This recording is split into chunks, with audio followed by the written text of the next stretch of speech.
दया, ईश्वर हमारी बुद्धि को श्रेष्ठ मार्ग पर चला।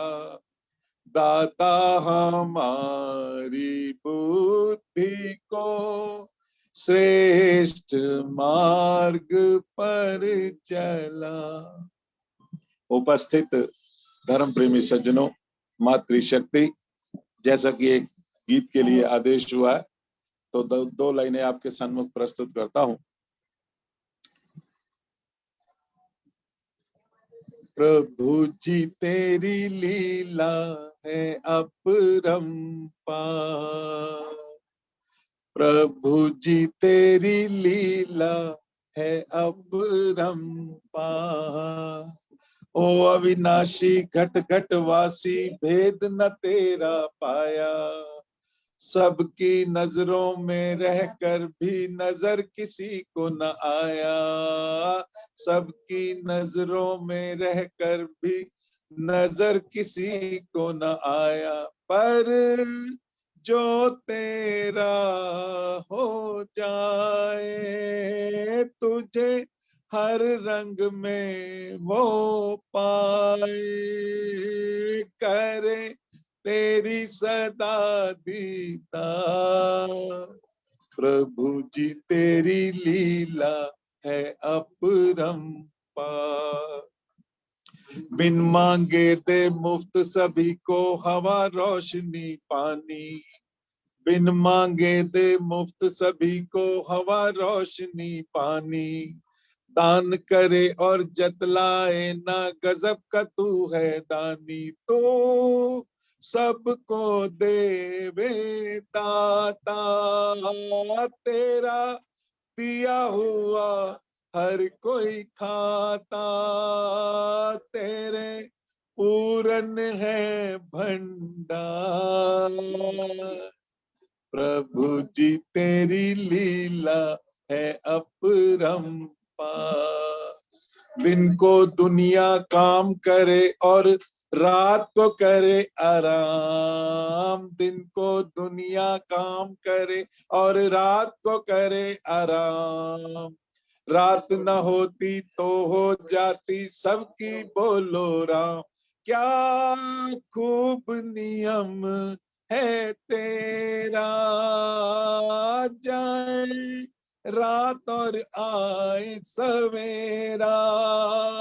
हर रोज नियम अनुसार, प्रभु जी तेरी लीला है अपरंपार। धन्यवाद अनिल जी। बहुत बहुत धन्यवाद प्रवीण जी। आज आपको उद्घाटन करने का अवसर मिला। 6:30 बजे फिर एक बार जुड़ जाना हमारे साथ। आपके घर मेहमान आए हैं। हाँ मेहमान, आप देखो सब बैठे हुए। आपके अतिथियों का भी स्वागत। चलो चलो, बहुत बहुत धन्यवाद। आप रमेश छाबड़ा जी को 11,000 का चेक बना दें। हाँ वो कह देता। चलो धन्यवाद। अब मैं रविंद्र गुप्ता जी से प्रार्थना करूंगा फरीदाबाद से एक भजन, और हमारे सलमान रहेजा जी भी सुनाएंगे कुछ। माता ईश्वर देवी जी भी हैं, परवीना ठक्कर जी भी मुंबई से। 4-5 भजन, 5:20-25 पे डॉक्टर प्रमोद पाल जी का उद्बोधन होगा। 15 मिनट और। आइए रविंद्र गुप्ता जी। सभी को मेरा नाम। कल होली का त्योहार था, पर वो अधूरा रहा क्योंकि अनिल जी के साथ होली नहीं खेली हमने, बनाई नहीं। इसलिए होली का एक गीत आपके सामने प्रस्तुत है।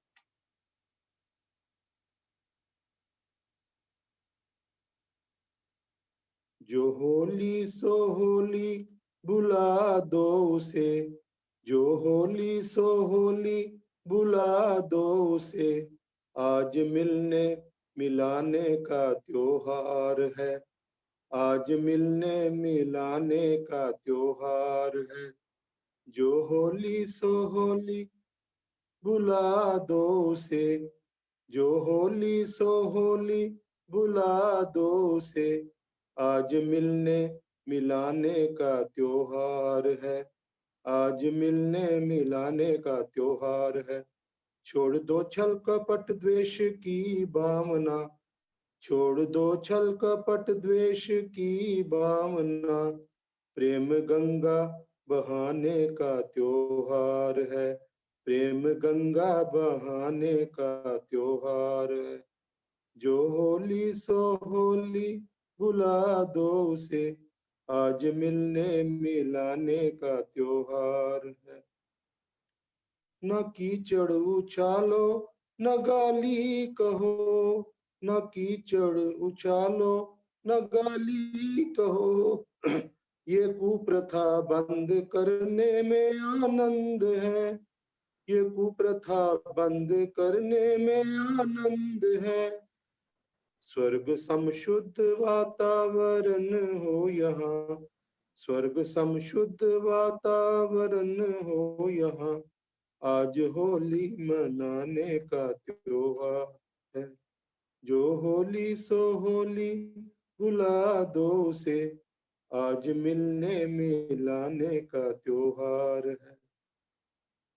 ये हीरे से बढ़कर है इंसान का तन, ये हीरे से बढ़कर है इंसान का तन, व्यर्थ में ना गवाना जरा ध्यान दो, व्यर्थ में ना गवाना जरा ध्यान दो। बांट दो ज्ञान गीता का श्री कृष्ण सम, बांट दो ज्ञान गीता का श्री कृष्ण सम, प्रेम बंसी बजाने का त्योहार है, प्रेम बंसी बजाने का त्योहार है।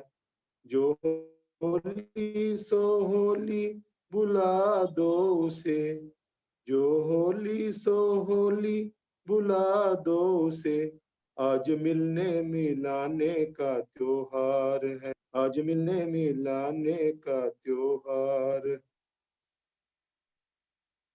योग श्रद्धा से जिसका करे अनुकरण, योग श्रद्धा से जिसका करे अनुकरण, ऐसा आदर्श जीवन बनाओ सभी, ऐसा आदर्श जीवन बनाओ सभी।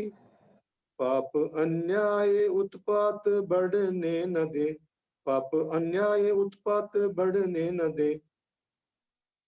विघ्न संशय मिटाने का त्योहार है, विघ्न संशय मिटाने का त्योहार है। जो होली सो होली बुला दो उसे, जो होली सो होली बुला दो उसे, आज मिलने मिलाने का त्योहार है, आज मिलने मिलाने का त्योहार है। बहुत बहुत धन्यवाद रविंद्र गुप्ता जी। माता परवीना ठक्कर जी मुंबई से एक भजन परसों रह गया था, फिर अशोक गोगलानी जी उसके बाद तैयार रहे। माता परवीना ठक्कर जी।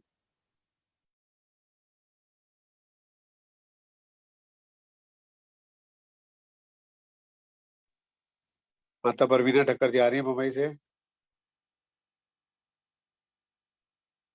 चलो अशोक गोगलानी जी फिर आप आ जाओ, माइक खोलो अशोक जी अपना। हाँ अनिल जी नमस्ते। नमस्ते जी, स्वागत। और सभी उपस्थित भाइयों बहनों को सादर नमस्ते। एक भजन प्रस्तुत कर रहा हूँ आपकी सेवा में।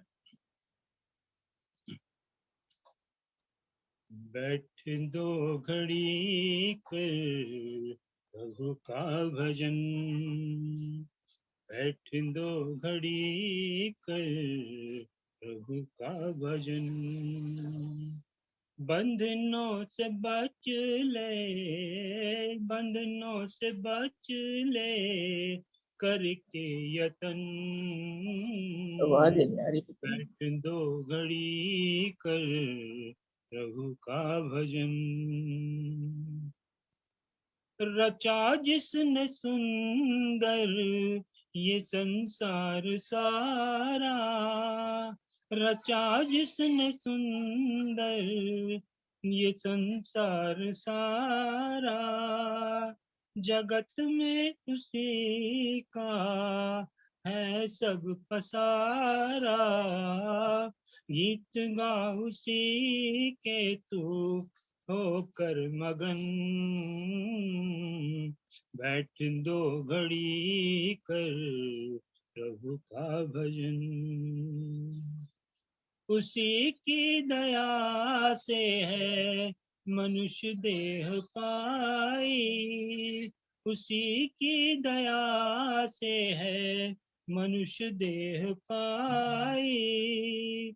तेरी मोग की सारी चीजें बनाई, किया कितना उपकार कर ले मनन, बैठ दो घड़ी कर प्रभु का भजन। तृष्णा कभी भी होगी न पूरी, तृष्णा कभी भी होगी न पूरी। करो लाख कोशिश रहती अधूरी, संतोष से बढ़कर न और कोई धन, बैठ दो घड़ी कर प्रभु का भजन। अगर चाहता है तू उद्धार अपना, अगर चाहता है तू उद्धार अपना, प्रभु को बना ले आधार अपना। मधुर जिंदगी में खिलेंगे सुमन,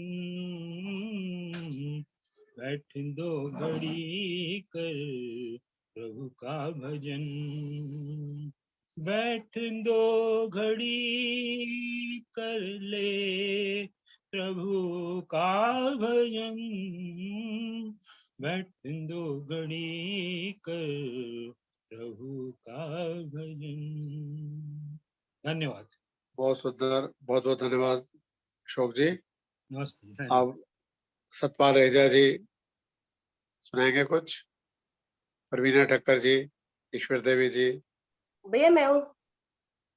आपका भी नंबर आ जाता है, अभी आप आए हो। प्रवीणा ठक्कर जी आ रही हैं। ईश्वर देवी जी। चलो आशा जी आइए। सभी को सादर नमस्ते। स्वागत। मैं प्रभु का भक्ति गीत प्रस्तुत करने जा रही हूँ। दाता तेरे सुमिरन का वरदान जो मिल जाए कली दिल की, एक आन में खिल जाए। दाता तेरे सुमिरन का वरदान जो मिल जाए। सुनते हैं तेरी रहमत दिन रात बरसती है, सुनते हैं तेरी रहमत दिन रात बरसती है। एक बूंद जो मिल जाए तकदीर जाए।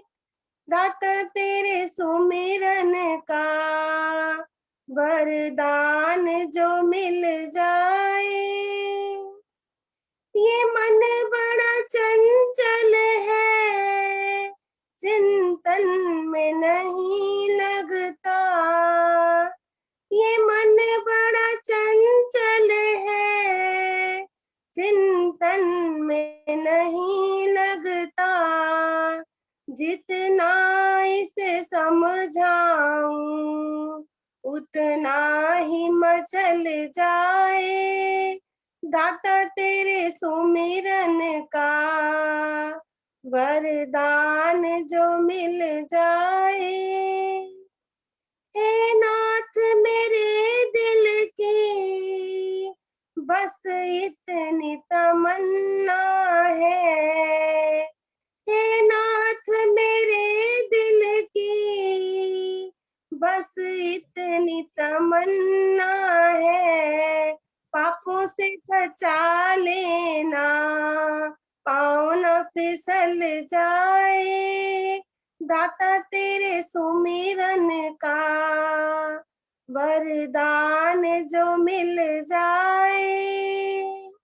देवत्व के फूलों से दामन को मेरे भर दो, देवत्व के फूलों से दामन को मेरे भर दो।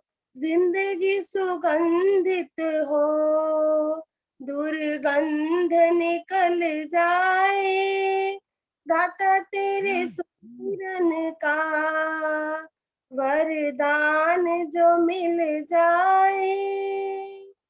ए मानव तू दिल से प्रभु नाम का सिमरन कर, ए मानव तू दिल से प्रभु नाम का सुमिरन कर। दोषों भरे जीवन का कांटा ही बदल जाए, दाता तेरे सुमिरन का वरदान जो मिल जाए।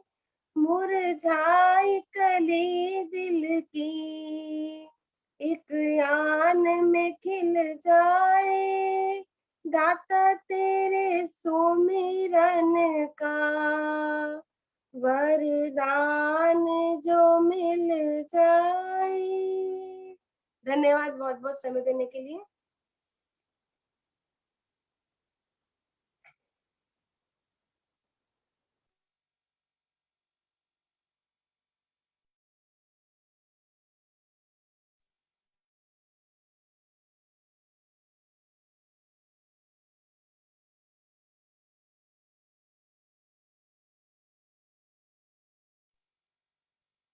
बहुत बहुत धन्यवाद। अब एक भजन और सुख वर्षा जी सरदाना देहरादून से, उसके बाद आज के मुख्य वक्ता डॉक्टर प्रमोद पाल जी जयपुर का उद्बोधन होगा। आज के मुख्य अतिथि पूर्व मंत्री आर्य समाज सी जी का स्वागत है। आज के अध्यक्ष जी का भी मैं स्वागत करता हूँ बहुत बहुत। आइए सुख वर्षा सरदाना जी, जी नमस्ते जी। स्वागत। तुम फूल थे इवज में कांटे सजा रहा है, कुछ नेक काम कर ले ये वक्त जा रहा है। तुम फूल के इवज में कांटे सजा रहा है, कुछ नेक काम कर ले ये वक्त जा रहा है। विषयों में हो के अंधा दिन रात झूमता है, माया करूं इकट्ठी इस धुन में घूमता है। प्रभु को भुला के बंदे सब कुछ भुला रहा है, कुछ नेक काम कर ले ये वक्त जा रहा है। टकरा के जाम हंस कर निर्धन का खून पीना, मरना भला है उसका किस काम का ये जीना। अब जाग ओ मुसाफिर, धोखा तू खा रहा है, कुछ नेक काम कर ले, ये वक्त जा रहा है। धड़कन ये तेरे दिल की तुझसे ये कह रही है, कागज की नाव तेरी तूफान में बह रही है। नैया न डूब जाए, अंधेरा छा रहा है, कुछ नेक काम कर ले, ये वक्त जा रहा है। दुनिया सराय फानी, यहाँ कितने आ चुके हैं, ओ पथिक तेरे जैसे यहाँ कितने गा चुके हैं। जीवन सफल है उसका, प्रभु गुण जो गा रहा है, कुछ नेक काम कर ले, ये वक्त जा रहा है। तू फूल के इवज में कांटे सजा रहा है, कुछ नेक काम कर ले, ये वक्त जा रहा है, ये वक्त जा रहा है, ये वक्त जा रहा है। बहुत बहुत धन्यवाद। देहरादून से सुखवर्षा सदाना जी। समय हो गया है। अब आज के मुख्य वक्ता जयपुर से doctor Pramod Pal ji, homeopathic asthma में है कारगर, इस पे विचार देंगे। आपके आदरणीय भाई पिताजी श्री यश प्रजाशी साधुजी का परिषद राजस्थान के प्रधान हैं और बड़े पुराने हमारे कर्मठ साथी हैं। यश प्रजाशी का भी स्वागत अभिनंदन। आज के मुख्य अतिथि अजय तेनेजा जी, अध्यक्ष प्रवीण आर्य जी का भी स्वागत करता हूँ। महेंद्र भाई जी राष्ट्रीय महामंत्री, धर्मपाल आर्य जी भी जुड़ चुके हैं, उन सबका स्वागत।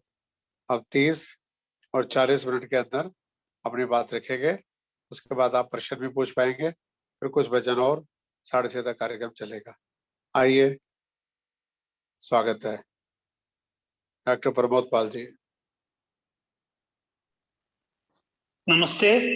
स्वागत है जी। जी सर। सर्वे भवन्तु सुखिना, सर्वे सन्तु निरामया, सर्वे भद्राणि पश्यन्तु, मां कश्चित् दुख भाग भवेत्। हे नाथ सब सुखी हो, कोई न हो दुखारी, सब हो निरोगी भगवन, धन धान्य के भंडारी। परमपिता परमात्मा से उक्त प्रार्थना करते हुए मैं सर्वप्रथम प्रणाम करना चाहता हूं परम आदरणीय श्री अनिल आर्य जी, राष्ट्रीय अध्यक्ष केंद्रीय आर्य योग परिषद। आज के कार्यक्रम के मुख्य अतिथि श्री अजय तनेजा जी, कार्यक्रम की अध्यक्षता कर रहे श्री प्रवीण आर्य जी, मेरे पिता तथा सार्वदेशिक आर्य योग परिषद के राजस्थान के अध्यक्ष श्री यशपाल यश जी, समस्त पार्टिसिपेंट्स एवं अन्य दृष्टा एवं श्रोताओं, मैं आप सबको नमन करते हुए आज की चर्चा प्रारंभ करता हूं। मेरा आज का विषय है अस्थमा में होम्योपैथी कारगर। अस्थमा में होम्योपैथी कारगर, इस विषय को प्रारंभ करने से पहले अपन किस तरीके से आगे बढ़ेंगे बताना चाहूंगा कि पहले तो अस्थमा क्या है, क्या उसके कारण है और कैसे वो फैलता है, उसके बारे में चर्चा करेंगे। फिर सामान्य चर्चा होम्योपैथी के क्या सिद्धांत हैं और फिर होम्योपैथी द्वारा किस प्रकार अस्थमा का इलाज किया जाता है। इस तरीके से अपन आज की चर्चा प्रारंभ करेंगे। तो मैं चर्चा प्रारंभ करता हूं। पहले अस्थमा क्या है। तो अस्थमा एक श्वास की बीमारी है जिसको हम सामान्यतः दमे की बीमारी भी कहते हैं। अस्थमा में क्या होता है, जो हमारा श्वास लेने का जो पूरा रास्ता है, जिन्हें हम एयरवेज कहते हैं, जिनमें थ्रोट के बाद जैसे फेरिंग्स, सबसे पहले लैरिंग्स आता है जिसे अपन कंठ बोलते हैं, उसके बाद विंड पाइप जिसे हम फेरिंग्स बोलते हैं, ट्रैकिया बोलते हैं, फिर ब्रोंकस आते हैं, फिर ब्रोंकियल ट्री, फिर लास्ट एल्वियोलाई। तो ये जो पूरा एक पाथ है जिसे हम एयरवेज कहते हैं, जहां से अपन सांस लेते हैं वो अंदर लंग्स तक, एल्वियोलाई तक जाती है और सांस छोड़ते हैं। जो एक पूरा प्रोसेस है, जो एक पूरा एक रास्ता जो है, इस पूरे रास्ते में जो है सूजन आ जाती है, स्वेलिंग आ जाती है, इन्फ्लामेशन हो जाता है।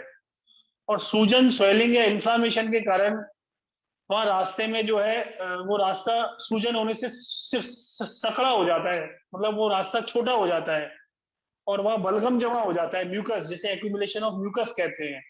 तो उसके कारण रास्ता छोटा हो जाता है, सकड़ा हो जाता है, वहां म्यूकस जमा हो जाता है। तो हम उस कारण से ढंग से सांस नहीं ले पाते हैं, सांस लेने में तकलीफ होती है, सांस छोड़ने में तकलीफ होती है, खांसी आती है, सांस छोड़ते समय सीटी जैसी आवाज आती है, साए साए की सी आवाज आती है, जिसे विजिंग कहते हैं, इस तरह की आवाज आती है। अगर अपन मेडिकल भाषा में कहें तो asthma is a condition in which our airways become narrow and swell and produce extra mucus. जो हमारा रास्ता है, एयरवेज है, वो स्वेल हो जाते हैं, स्वेलिंग हो जाती है, नैरो हो जाते हैं, सकड़े हो जाते हैं और वहां एक्स्ट्रा म्यूकस का एक्यूमुलेशन हो जाता है, जमा हो जाता है। This can make breathing difficult, triggering cough and produce a whistling या wheezing sound and shortness of breath when we breathe out। जब हम सांस छोड़ते हैं उस समय whistling sound, जैसे सीटी बजने जैसी आवाज होती है। जनरली जैसे अपन सांस लेते तो हवा तो आराम से चली जाती है, लेकिन वापस आते समय उसको थोड़ा सा रुकावट होती है। तो जैसे सीटी में होता है ना, अपन फूंक मारते तो हवा चली जाती है, लेकिन अंदर से टकरा के वापस आती है, तो एक आवाज होती है। तो वैसी आवाज जिसे हम विस्लिंग साउंड या सीटी जैसी आवाज कहते हैं, वो अपन को अस्थमा में देखने को मिलती है। तो एक तरीके से सबसे पहले श्वास नली में सूजन हुई, जिसे हमने कहा swelling in the bronchial membranes. फिर वहां की जो श्वास नली की जो मसल्स हैं, उनके अंदर कॉन्स्ट्रिक्शन होता है, जिसे हम कहते हैं कॉन्स्ट्रिक्शन इन दी एयरवे मसल्स। फिर उसका रास्ता सिकड़ा हो जाता है, जिसे हम कहेंगे नैरोइंग ऑफ द एयरवेज। और फिर वहां एक्स्ट्रा म्यूकस जमा हो जाता है, जिसे हम कहते हैं बलगम का जमा हो जाना। तो due to hyper secretion of mucus के कारण वहां पर बलगम जमा हो जाता है। और उसके कारण क्या लक्षण आते हैं, जो अभी हमने चर्चा की। सबसे पहले खांसी आती है, सांस लेने में तकलीफ होती है, सीटी जैसी आवाज या साए साए जैसी आवाज आती है सांस छोड़ने पर। ज्यादा बलगम जमा होने की वजह से छाती में भारीपन या चेस्टनेस या हेवीनेस इन दी चेस्ट ऐसा महसूस होता है। अंदर बहुत ज्यादा कफ जमा हो जाता है, जिसे हम कहते हैं बलगम जमा हो गया। तो खांसने पर या बोलने पर अंदर से खड़खड़ाहट की सी आवाज आती है, जिसे हम रेटलिंग साउंड बोलते हैं। पसीना आता है। इसके अलावा हमारी नब्ज तेज हो जाती है, जिसे हम टैकीकार्डिया कहते हैं। और कभी कभी सीरियस केसेस में ऑक्सीजन की कमी हो जाती है, जिसके कारण हमारा चेहरा या शरीर नीला पड़ जाता है। ऑक्सीजन की कमी क्यों हो जाती है? क्योंकि हम सांस ढंग से ले नहीं पाते, तो अंदर ऑक्सीजन ढंग से पहुंच नहीं पाती है। और अंदर जो कार्बन डाइऑक्साइड जो बनती है, वो ढंग से बाहर भी नहीं निकल पाती है। तो एक तरीका से अंदर जो ब्लड है, ब्लड में ऑक्सीजन की कंसंट्रेशन कम हो जाती है और कार्बन डाइऑक्साइड की कंसंट्रेशन बढ़ जाती है, जिससे जो है चेहरा नीला पड़ना या उस तरह के सिम्टम्स देखने को मिलते हैं। जनरली अपन ने देखा होगा कि अस्थमा का जो अटैक है वो रात के समय ज्यादा आता है या अर्ली मॉर्निंग ज्यादा आता है। इसका कारण भी यही है कि रात के समय जो वातावरण में पेड़ पौधे हैं, वे भी जो है कार्बन डाइऑक्साइड छोड़ते हैं और ऑक्सीजन लेते हैं। और अपन लोग भी लेटी हुई अवस्था में होते हैं, सोते हुए होते हैं, तो ज्यादा ढंग से अपन ऑक्सीजन ग्रहण नहीं कर सकते हैं। तो इस कारण से रात के समय जो है अस्थमा के अटैक ज्यादा आते हैं। अस्थमा के पेशेंट्स को कई बार प्रॉब्लम इतनी सीवियर हो जाती है कि वो एक सेंटेंस भी नहीं बोल पाते हैं। बोलते समय भी उनकी सांस भरती है, या थोड़ा सा भी एक कदम चलते हैं तो उनकी सांस भरती है, या सांस लेने में दिक्कत आती है, सीढ़ियां चढ़ने में दिक्कत आती है। लेटना तो उनके लिए दूबर जैसा हो जाता है, पूरी रात बैठ के निकालते हैं। बहुत ज्यादा पसीने आते हैं, उनकी हार्ट रेट इतनी बढ़ जाती है, जो नॉर्मल 70-72 होनी चाहिए वो 120 तक पहुंच जाती है। जो सांस लेने की जो रेट है, ब्रीदिंग रेट जो है, वो 15-16 की जगह 35-40 के करीब पहुंच जाती है। तो अगर ऐसे लक्षण होते हैं तो इनसे पता चलता है कि प्रॉब्लम बहुत ज्यादा सीवियर है। और इसमें हमें ये नहीं सोचना चाहिए कि सीवियरिटी लिमिटेड होती है।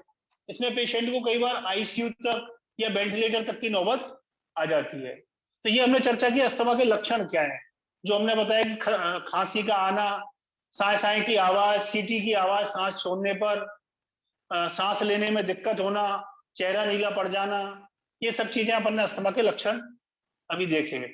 अब हम चर्चा करेंगे कि अस्थमा के क्या कारण हो सकते हैं। तो अस्थमा का एक सबसे बड़ा कारण तो है हेरिडिटी, या जैसे हम कह सकते हैं जेनेटिक।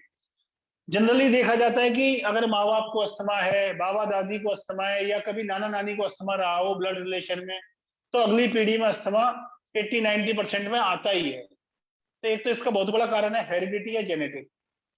दूसरी अगर हम बात करें तो जैसे हम कहते हैं ना कि मान लो एक जैसे सूखे भूसे का ढेर है और उसमें एक छोटी सी चिंगारी लगा ली,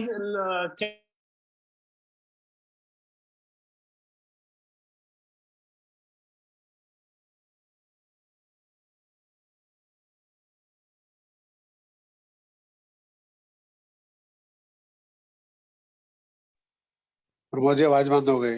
बहुत तेजी से अस्थमा का अटैक आता है।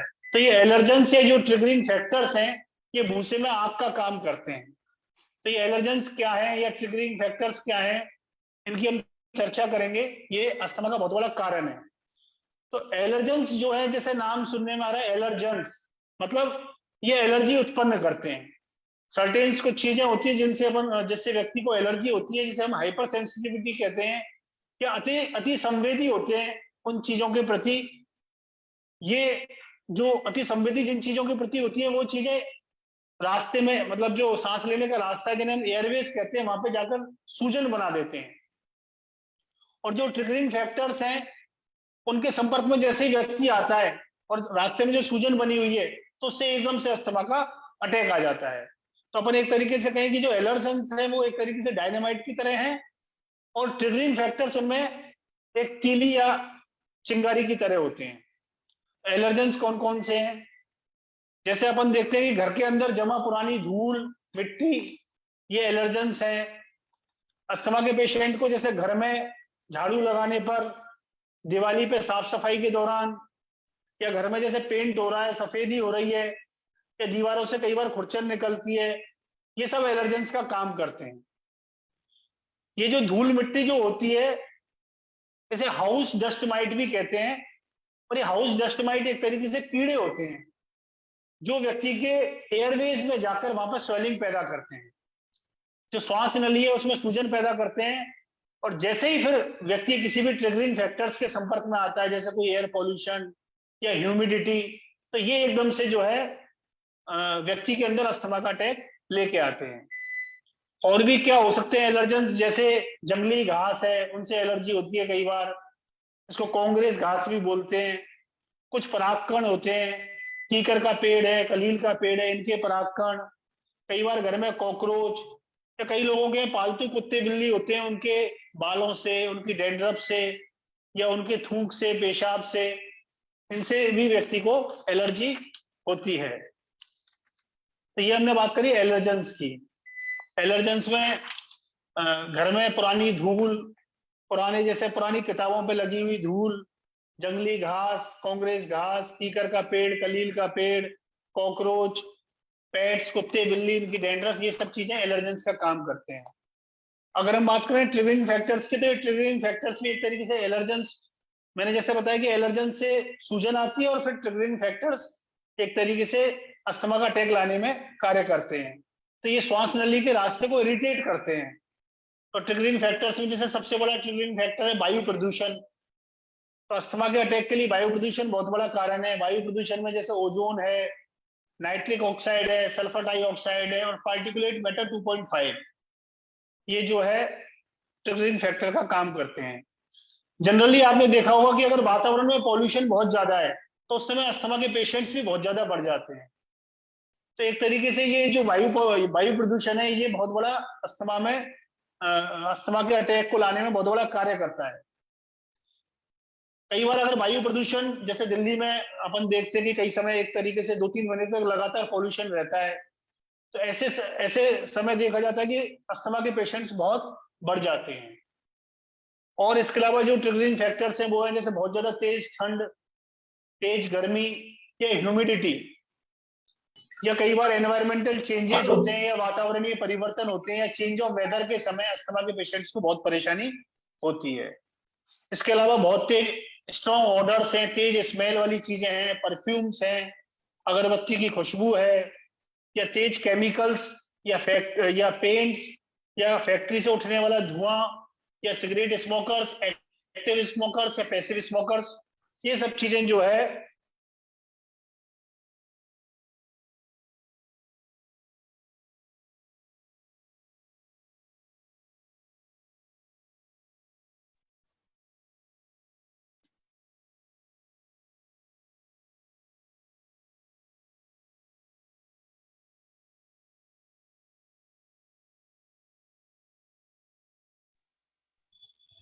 डॉक्टर साहब आप म्यूट हो गए हो। आवाज नहीं आ रही। आवाज नहीं आ रही आपकी डॉक्टर साहब।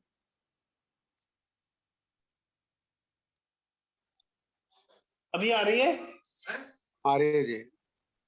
अब आ रही है आवाज? जी आ रही है। हाँ, तो मैं बात कर रहा था कि कौन कौन से फैक्टर्स हैं जो अस्थमा के रोग को बढ़ाते हैं, जिनमें हमने बात करी वायु प्रदूषण की, तेज ठंड, तेज गर्मी, ह्यूमिडिटी, वातावरणीय परिवर्तन, चेंज ऑफ वेदर।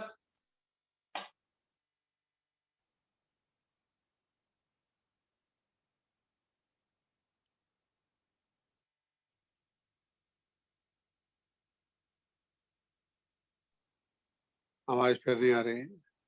इनके अलावा बहुत ज्यादा एक्सरसाइज करने पर या टेंशन के कारण, इमोशनल स्ट्रेस के कारण भी अस्थमा का अटैक आ जाता है। या कई बार छोटे मोटे इन्फेक्शन, वायरल इन्फेक्शन, साइनोसाइटिस, कई सारी दवाइयों के लेने से, मेडिकेशन से भी अस्थमा का अटैक देखने को मिलता है।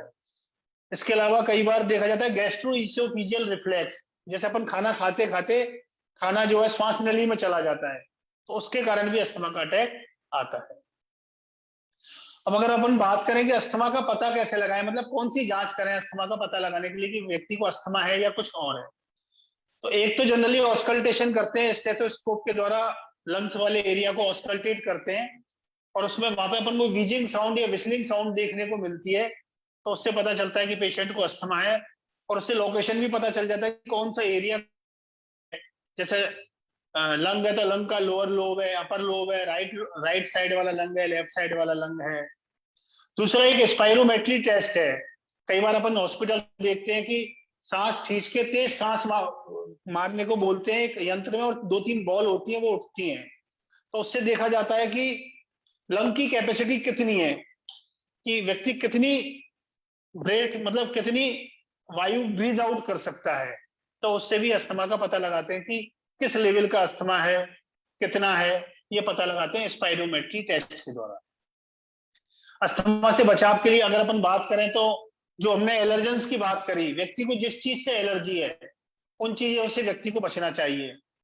जैसे मान लो किसी को डस्ट से है तो डस्ट से बचना चाहिए, झाड़ू लगाते समय मुंह पे कपड़ा बांध लें।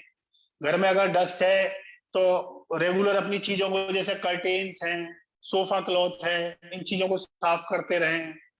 अगर मान लो पोलन एलर्जी है, जिसे अपन कहते हैं परागकण से दिक्कत है, तो परागकण जनरली देखने को मिलते हैं सुबह 6 से और 10 बजे के बीच में ज्यादा होते हैं, जिस भी मौसम में होते हैं। तो सुबह उस समय जिन दिनों परागकण जिनसे एलर्जी है उन दिनों मॉर्निंग वॉक को थोड़ा सा होल्ड कर दें, प्राणायाम करें, जो है सांस की ब्रीदिंग एक्सरसाइज करें, भस्त्रिका प्राणायाम करें, ये सारी चीजें करें। इसके अलावा लाइफ स्टाइल पे ध्यान दें, जैसे खाने पीने में हल्का खाना खाएं, खाने के बाद जैसे अगर शाम को खाना खाया तो खाना खाने के बाद थोड़ी वॉक करें, मॉर्निंग वॉक करें। ये सारी चीजें जो है, इन चीजों से अस्थमा अपन कुछ हद तक प्रिवेंट कर सकते हैं। अब अगर ट्रीटमेंट की बात करें तो एलोपैथी में तो सेम ट्रीटमेंट होता है सभी पेशेंट्स के लिए। जैसे एक साल्बुटामोल साल्ट होता है वो देते हैं, वो अस्थलिन के रूप में 0.5 mg 10 mg जैसी जैसी सीवियरिटी होती है वैसे देते हैं। ज्यादा सीवियरिटी होती है तो ब्रोंकोडायलेटर्स, इनमें जैसे इनहेलर्स वगैरह देते हैं, या स्टीरॉइड्स देते हैं, रोटोकैप वगैरह। तो ये तो अपन ने जनरली एक अस्थमा की चर्चा करी कि अस्थमा क्या होता है, क्या इसके कारण है, कैसे फैलता है और कैसे इसको अपन प्रिवेंट कर सकते हैं। अब अगर इसको अपन होम्योपैथिक पॉइंट ऑफ व्यू देखना चाहें अगर अपन इसको होम्योपैथिक पॉइंट ऑफ व्यू देखना चाहें तो इसके लिए अपन को पहले जानना होगा कि होम्योपैथी कैसे अस्थमा में उपयोगी हो सकती है और फिर कौन कौन सी दवाइयां हैं जिनको होम्योपैथी में अस्थमा के लिए काम में लिया जाता है। तो इनको जानने से पहले मैं चर्चा करूंगा होम्योपैथी क्या है। जैसे अपन ने पहले भी लास्ट टाइम मेरी जब वेबिनार हुई थी तो उसमें भी मैंने चर्चा की थी कि होम्योपैथी एक सिद्धांतों पर आधारित चिकित्सा है जिसके सिद्धांत यूनिवर्सल होते हैं, सार्वभौमिक होते हैं, और इसका जो मुख्य सिद्धांत है वो है समयथी, मतलब समान से समान की चिकित्सा या समानोपचार, सिमिलिया सिमिलिबस कुरेंटर। मतलब कहने का मतलब होम्योपैथिक सिद्धांत के अनुसार कोई भी औषधि अपने क्रूड फॉर्म में स्वस्थ व्यक्ति में जो लक्षण उत्पन्न करती है, पोटेंटाइज्ड फॉर्म में शक्तिकृत करने के बाद वही औषधि जैसे लक्षण वो क्रूड फॉर्म में उत्पन्न कर रही थी, अगर वैसे ही लक्षण किसी भी बीमारी में मिले तो उन लक्षणों को वो सही करती है। ये होम्योपैथी का सिद्धांत है, मतलब समान से समान की चिकित्सा। जैसे क्रूड फॉर्म में, जैसे अपन बात करें आर्सेनिक की बात करें, आर्सेनिक एक जहर है वैसे, लेकिन मान लो क्रूड फॉर्म में अगर किसी को दिया जाए तो वो क्या लक्षण उत्पन्न करेगा। आर्सेनिक देने के बाद जैसे बहुत ज्यादा बेचैनी होगी पेशेंट को, जलन होगी, थोड़ी थोड़ी देर में थोड़ा थोड़ा पानी की प्यास होगी, भयंकर कमजोरी महसूस होगी, बहुत ज्यादा उसके अंदर एंजाइटी फीलिंग आ जाएगी, बहुत ज्यादा बेचैनी आ जाएगी, उसके अंदर मृत्यु भय आ जाएगा, इस तरह के लक्षण उसके अंदर आएंगे। ये हमने क्रूड फॉर्म में दी उसको आर्सेनिक, तब ये लक्षण अपन ने देखे। अब मान लो किसी भी बीमारी का मरीज है, चाहे वो कोविड का है चाहे वो अस्थमा का है, और उसमें अगर अपन को ऐसे लक्षण मिलते हैं, जैसे मान लो पेशेंट को, अस्थमा का पेशेंट है मान लो, अब अस्थमा के पेशेंट को सांस लेने में दिक्कत हो रही है, उसके साथ साथ उसको बहुत ज्यादा बेचैनी हो रही है, सीने में जलन हो रही है, उसको पानी की प्यास लग रही है बार बार जो बुझ नहीं रही है, और थोड़ा थोड़ा पानी वो बार बार पी रहा है। अस्थमा के साथ साथ उसको भयंकर कमजोरी हो गई है, या उसको बहुत ज्यादा डर लग रहा है, मृत्यु भय लग रहा है, बहुत ज्यादा चिंता है, और ऐसे लक्षण अगर अपन को मिलते हैं तो अस्थमा, तो जो आर्सेनिक है जैसे उससे उसके जैसे लक्षण है, तो आर्सेनिक को जब हम पोटेंटाइज्ड फॉर्म में देंगे, आर्सेनिक 30 आर्सेनिक 200, तो इस पेशेंट को 100% रिलीफ मिलेगा। तो ये इस तरह का एक तरह का सिद्धांत है कि जो भी मेडिसिन क्रूड फॉर्म में जैसे लक्षण प्रोड्यूस करती है, पोटेंटाइज्ड फॉर्म में वैसे ही लक्षणों को, चाहे बीमारी कोई भी हो, वो उन लक्षणों को दूर करती है। तो इस सिद्धांत पे आधारित है एक तो होम्योपैथी। दूसरा, जैसे हमने अभी बात करी पोटेंटाइज्ड फॉर्म में, तो पोटेंटाइज्ड क्या है, मतलब पोटेंटाइजेशन। तो होम्योपैथिक जो औषधियां होती है वो क्रूड फॉर्म में नहीं होकर पोटेंटाइज्ड फॉर्म में दी जाती है, और पोटेंटाइज मतलब उनको पोटेंटाइजेशन किया जाता है। पोटेंटाइजेशन बोलते हैं शक्तिकरण, मतलब कहने का मतलब होम्योपैथिक औषधियों में जो स्थूल मात्रा है, जो मटेरियल डोज है, उसको कम करके और उसके अंदर की जो इनहेरिटेंट पावर है उसको बढ़ाया जाता है इसके अंदर। और एक तरीके से जब हम होम्योपैथिक औषधि दे रहे होते हैं तो हम मटेरियल डोज या स्थूल रूप से औषधि ना देके उसका एक शक्ति रूप दे रहे होते हैं, और उसी शक्ति के आधार पर, जैसे मान लो अपने होम्योपैथी की 30 शक्ति की दवाई दी, तो उस 30 शक्ति की दवाई में अगर हम देखें तो स्थूल अंश कुछ भी नहीं होगा, लेकिन उसके अंदर जो शक्ति है उस शक्ति से वो बीमारी को दूर करती है। तो एक तरीके से हम होम्योपैथी में स्थूल दवा के रूप में मतलब होम्योपैथी में दवा स्थूल रूप से कार्य न करके शक्ति रूप से कार्य करती है। तो एक प्रकार से हम होम्योपैथी में दवा नहीं देते हैं, बल्कि दवा के माध्यम से शक्ति का संचार कर रहे होते हैं, और इस शक्ति से ही रोगी निरोगी होता है। तो पहली चीज, समान से समान की चिकित्सा के आधार पर, इस सिद्धांत के आधार पर होम्योपैथी काम करती है। दूसरा, होम्योपैथी में दवाइयां क्रूड फॉर्म में न देके पोटेंटाइज्ड फॉर्म में दी जाती हैं। तीसरा, होम्योपैथी का एक सिद्धांत है कि होम्योपैथी में बीमारी का इलाज ना करके संपूर्ण व्यक्ति या बीमार का इलाज किया जाता है। जैसे होम्योपैथी हमने कहा लक्षणों के आधार पर चिकित्सा की जाती है। अब मान लो अस्थमा का मरीज होगा तो उसमें अस्थमा के लक्षण होंगे, लेकिन होम्योपैथी में केवल अस्थमा के लक्षणों पर ध्यान नहीं देके पेशेंट की संपूर्ण केस टेकिंग की जाती है। उसके अस्थमा के लक्षण तो लिए जाते ही है, उसके साथ साथ उसके मानसिक लक्षण कि उसकी मनोदशा कैसी है, वो चिड़चिड़ा है, उसको गुस्सा ज्यादा आता है, उसका व्यवहार कैसा है, वो लोगों के साथ कैसा ट्रीट करता है, उसकी फैमिली हिस्ट्री क्या है, उसकी फैमिली हिस्ट्री में और कौन कौन से रोग हैं, उसकी फैमिली हिस्ट्री में ये रोग पहले किसी को रहा है क्या, पेशेंट की ऑक्यूपेशनल हिस्ट्री क्या है, वो क्या कार्य करता है, कहीं जो है किसी ऐसी फैक्ट्री में तो कार्य नहीं करता है जहां पर बहुत तेज स्मेल्स आती हो या बहुत ज्यादा धूल उड़ती हो।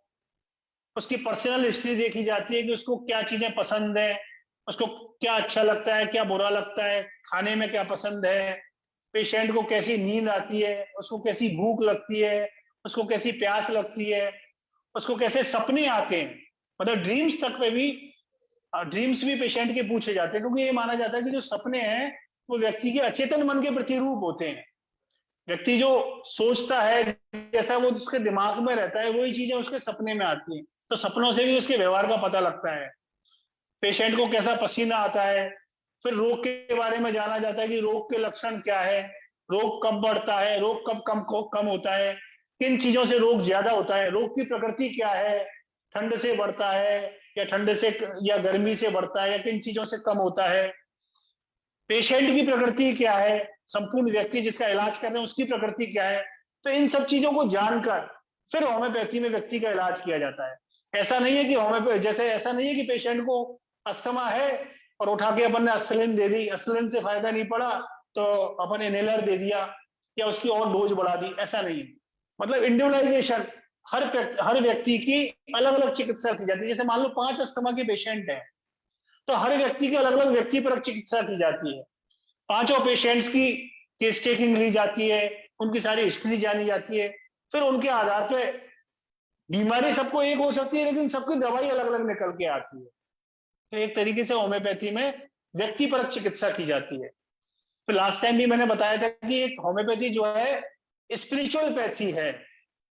जैसे हम लोग मानते हैं कि हमारी बॉडी को कोई एक आत्मा है जो गवर्न कर रही है, अगर हमारे शरीर से आत्मा निकल जाए तो व्यक्ति एक मृत जैसा है। ऐसे ही होम्योपैथी में भी माना जाता है कि हमारे शरीर में या एक व्यक्ति के अंदर एक वाइटल फोर्स होता है, जीवनी शक्ति होती है, और जब व्यक्ति बीमार पड़ता है तो व्यक्ति बीमार नहीं होकर उसकी जो जीवनी शक्ति है वो कहीं ना कहीं अफेक्ट होती है। और होम्योपैथी में पेशेंट की चिकित्सा, मतलब बीमारी की चिकित्सा नहीं कर, पेशेंट के लक्षणों के आधार पर चिकित्सा इसीलिए की जाती है कि उसकी वाइटल फोर्स को एक तरीके से सही किया जाता है। तो जो वाइटल फोर्स, जो जीवनी शक्ति है, इसी को हम इम्यूनिटी कहते हैं एक तरीके से, ये चीज है। फिर मैंने बताया कि पेशेंट में होम्योपैथी में जो है जो दवाई का सिलेक्शन किया जाता है, जो मैंने बताया कि पेशेंट के लक्षणों को ले लिया जाता है और बीमारी जो दवाई के लक्षण है उन दोनों के लक्षणों को मैच करके और एक टोटलिटी बनाई जाती है और उस टोटलिटी के आधार पे होम्योपैथी में इलाज किया जाता है। ये होम्योपैथी के जनरल मैंने सिद्धांत बताए। अब कौन सी दवाइयां अस्थमा में विशेष रूप से टोटलिटी ऑफ सिम्टम्स को कवर करती हैं, वैसे तो मैंने बताया कि टोटलिटी ऑफ सिम्टम्स के आधार पर इलाज किया जाता है, हर व्यक्ति की अलग अलग दवाई होती है, लेकिन जो दवाइयां फ्रिक्वेंटली यूज की जाती हैं और उनके क्या लक्षण है वो मैं थोड़ा बताना चाहूंगा। तो उनमें जैसे हमने सबसे पहले चर्चा करी आर्सेनिक की, कोई चीज दोबारा करेंगे। आर्सेनिक अस्थमा में बहुत अच्छा काम करती है और इसके लक्षण क्या है जो मैंने पहले बताया कि एक तो व्यक्ति के अंदर बहुत ज्यादा एंजाइटी होती है, बहुत ज्यादा घबराहट होती है, बेचैनी होती है, और ये जो बेचैनी है वो मेंटल लेवल पे ज्यादा होती है, मानसिक रूप से ज्यादा होती है, उसके अंदर मरने का भय होता है, मृत्यु भय होता है। दूसरा, जब भी अस्थमा को व्यक्ति को अस्थमा का अटैक आता है उस समय उसको लेटने से बहुत प्रॉब्लम होती है, वो उठ के बैठ जाता है, लेट ही नहीं पाता है वो एक तरीके से। और जनरली इसमें जो अस्थमा का अटैक आता है, जो सांस लेने में तकलीफ होती है, वो रात को करीब मिडनाइट 12 बजे के करीब होती है। एक तरीके से रात को 12 से 2 के बीच में अगर अस्थमा का अटैक आता है तो आर्सेनिक दवाई पेशेंट को दी जाती है। एक मैंने बताया इसकी थर्स्ट बहुत पेक्यूलर होती है, पेशेंट को जो है थोड़े थोड़े पानी की बार बार प्यास लगती है और एक बर्निंग सब जगह देखने को मिलती है, उसको छाती में जलन जैसा महसूस होता है, इनसिक्योरिटी फीलिंग होती है पेशेंट को, वो अपनी रिकवरी के प्रति बहुत ज्यादा डाउटफुल होता है। और मैंने बताया जैसे कि इसको जलन होती है, जलन में भी इसको जो है ना गर्म चीजों से आराम मिलता है। तो ये अस्थमा में आर्सेनिक के लक्षण है। अब जैसे हमने बताया कि आर्सेनिक का पेशेंट, इसको मिडनाइट में प्रॉब्लम ज्यादा होती है 12 से 2 के बीच में। अब अलग अलग लक्षणों के आधार पर अलग अलग दवाई होती है। जैसे मान लो 12 से 2 के बीच में प्रॉब्लम है तो दवाई हो गई आर्सेनिक। अगर मिडनाइट से पहले रात को 10 बजे के करीब प्रॉब्लम है तो दवाई होगी मेफाइटिस। 11 से 2 के बीच में प्रॉब्लम है तो आर्स आयोड होगी।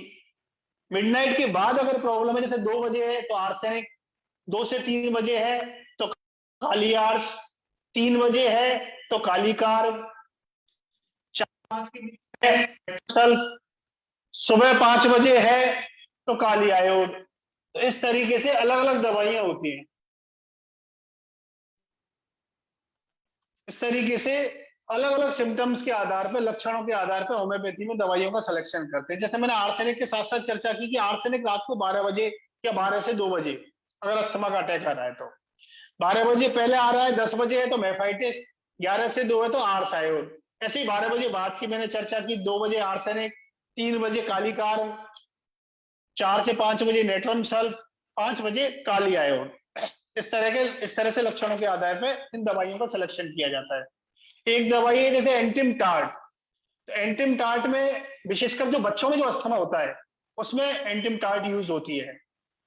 अब इसमें क्या देखने को मिलता है अपन को कि एक तो कफ इतना जमा हो जाता है लंग्स के अंदर कि थोड़ा सा भी खांसने पे अंदर घड़घड़ाहट की सी आवाज महसूस होती है। जब अपन ऑस्कल्टेट करते हैं स्टेथोस्कोप से तो अंदर बहुत तेजी से घड़घड़ाहट की सी आवाज अपन को फील होती है। खांसते खांसते इतना डीप कफ होता है, इतनी तेज खांसी आती है बच्चे को कि खांसते खांसते वो उल्टी तक कर देता है। और वॉमिटिंग में इतना ज्यादा कफ बाहर निकलता है, जिसे अपन कहते हैं बलगम, तो वो बहुत ज्यादा बाहर निकलता है। तो मतलब बहुत ज्यादा अगर बलगम है, छाती के अंदर जमा हुआ है, वो बज रहा है, बच्चों के अंदर है, पेशेंट लेट नहीं पा रहा है, उसको बैठने से या वॉमिटिंग से आराम मिलता है, तो ऐसी कंडीशन में पेशेंट को दी जाती है एंटिम टार्ट। अब एंटिम टार्ट में ये तो अस्थमा के लक्षण हो गए। इसके साथ साथ जो चीज देखने को मिलती है कि पेशेंट में बहुत ज्यादा वीकनेस होती है, बहुत ज्यादा ड्राउजीनेस और स्लीपीनेस देखने को मिलती है, मतलब पेशेंट नींद में ही रहता है हमेशा। तो ऐसे अगर लक्षण आ रहे हैं तो अपन पेशेंट को एंटिम टार्ट देते हैं। ऐसे ही एक दवाई है एपिकार्ब। एपिकार्ब जब देते हैं कि पेशेंट को अस्थमा के लक्षणों के साथ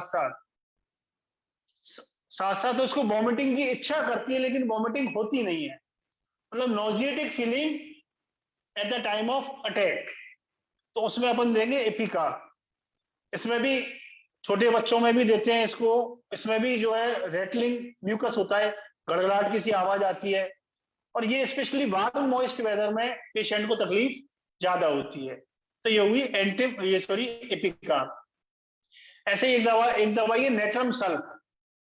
अगर ह्यूमिड वेदर में पेशेंट को बहुत ज्यादा तकलीफ होती है, सीलन वाला वातावरण होता है, बेसमेंट होते हैं, जहाँ डैम्पनेस होती है, ऐसे वातावरण में अस्थमा का अटैक आता हो तो ऐसे पेशेंट्स को अपन देते हैं नेट्रम सल्फ।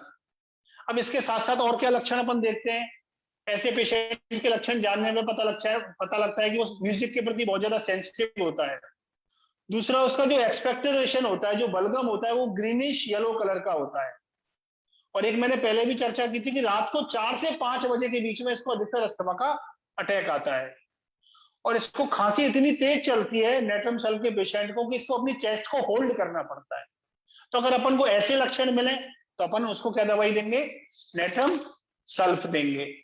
तो देखो 4-5 दवाइयों की चर्चा की, सबके लक्षण अलग अलग है। जैसे आर्सेनिक की चर्चा करी अपन ने, फिर अपन ने समय के आधार पर चर्चा करी nephritis, antim tart, natrum sulph, kali carb, kali iod, ars iod. फिर अपन ने चर्चा करी एंटिम टार्ट की, बच्चों में विशेषकर रेटलिंग म्यूकस होता है बहुत ज्यादा। एपिकार्ब की चर्चा करी, उसमें लक्षण है कि नॉजिएटिक फीलिंग होती है, मतलब वॉमिटिंग की इच्छा होती है अस्थमा के साथ साथ। फिर हमने चर्चा करी नेट्रम सल्फ की। नेट्रम सल्फ में क्या देखने को मिलता है, सीलन वाली जगह, जहां पे बहुत ज्यादा सीलन हो, डैम्पनेस हो, बहुत ज्यादा ह्यूमिडिटी हो या ह्यूमिड वातावरण हो, तब अस्थमा का अटैक आवे तो नेट्रम सल्फ है। ऐसे पेशेंट को सुबह 4 से 5 बजे के बीच में प्रॉब्लम ज्यादा होती है। ऐसे एक दवाई है काली कार्ब। काली कार्ब का जो पेशेंट होता है वो बहुत ज्यादा ठंड के प्रति बहुत ज्यादा संवेदनशील होता है, बहुत जल्दी ठंड पकड़ लेता है। उसको जो है पूरा ओढ़ के रहेगा, मुंह ढक के सोएगा, थोड़ा सा भी अगर मुंह हटा ले तो उसको ठंड लग जाएगी, अस्थमा का अटैक आ जाएगा। दूसरा, उसको लेटने में बहुत प्रॉब्लम होती है, रात को उठ के बैठ जाएगा, और ऐसे व्यक्ति को अस्थमा का अटैक रात को 2 से 4 बजे के बीच में या 2 बजे के बीच अगर अस्थमा का अटैक आता है तो काली कार्ब दवाई होती है। इसके साथ साथ अन्य लक्षण भी देखे जाते हैं उसके, जैसे देखने को मिलता है आंखों में सूजन है, या पेशेंट को साथ में कमर दर्द भी है, या सियाटिका की प्रॉब्लम है, और साथ में जो हमने लक्षण बताए ऐसे लक्षण आ रहे हैं तो काली कार्ब दे सकते हैं अपन को। एक काली कार्ब का पेशेंट बहुत ज्यादा रिजिड होता है, जिद्दी होता है और इनफ्लेक्सिबल होता है, और उसको मीठे की डिजायर बहुत ज्यादा होती है, मीठा खाने की डिजायर बहुत होती है। तो ये हमने चर्चा की काली कार्ब दवाई की।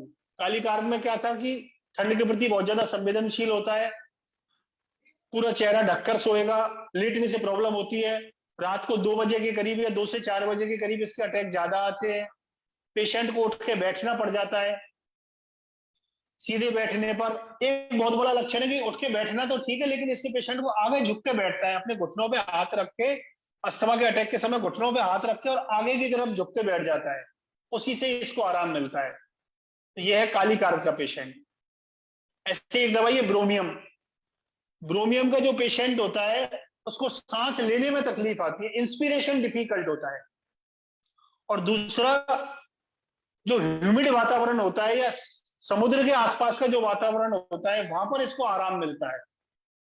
तो जनरली इसको सेलर्स अस्थमा, जो व्यापारी होते हैं ना, जो समुद्र में अंदर तक जाते हैं, काफी दिनों तक समुद्र में ही रहते हैं, ऐसे लोग जब वापस समुद्र से और अपने घर की ओर लौट के आते हैं तो उनको अस्थमा का अटैक आता है। तो सेलर्स अस्थमा भी बोलते हैं ऐसे व्यापारी जो समुद्र के वातावरण में रहते हैं और वहां अच्छा फील करते हैं, लेकिन जैसे ही समुद्र के वातावरण से हटते हैं तो उनको अस्थमा का अटैक महसूस होता है, तो उनको ब्रोमियम दी जाती है। अब ब्रोमियम में हमने बताया इंस्पिरेशन डिफिकल्ट होता है। एक एसोसिएटेड सिम्टम क्या देखते हैं ब्रोमियम में, कि जनरली ब्रोमियम के जो पेशेंट्स होते हैं उनमें ग्लैंड्स की सूजन देखने को मिलती है।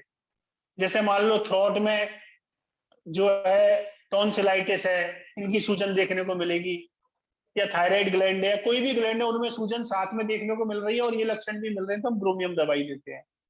ब्रोमियम में हमने देखा इंस्पिरेशन डिफिकल्ट था, सांस लेने में तकलीफ थी।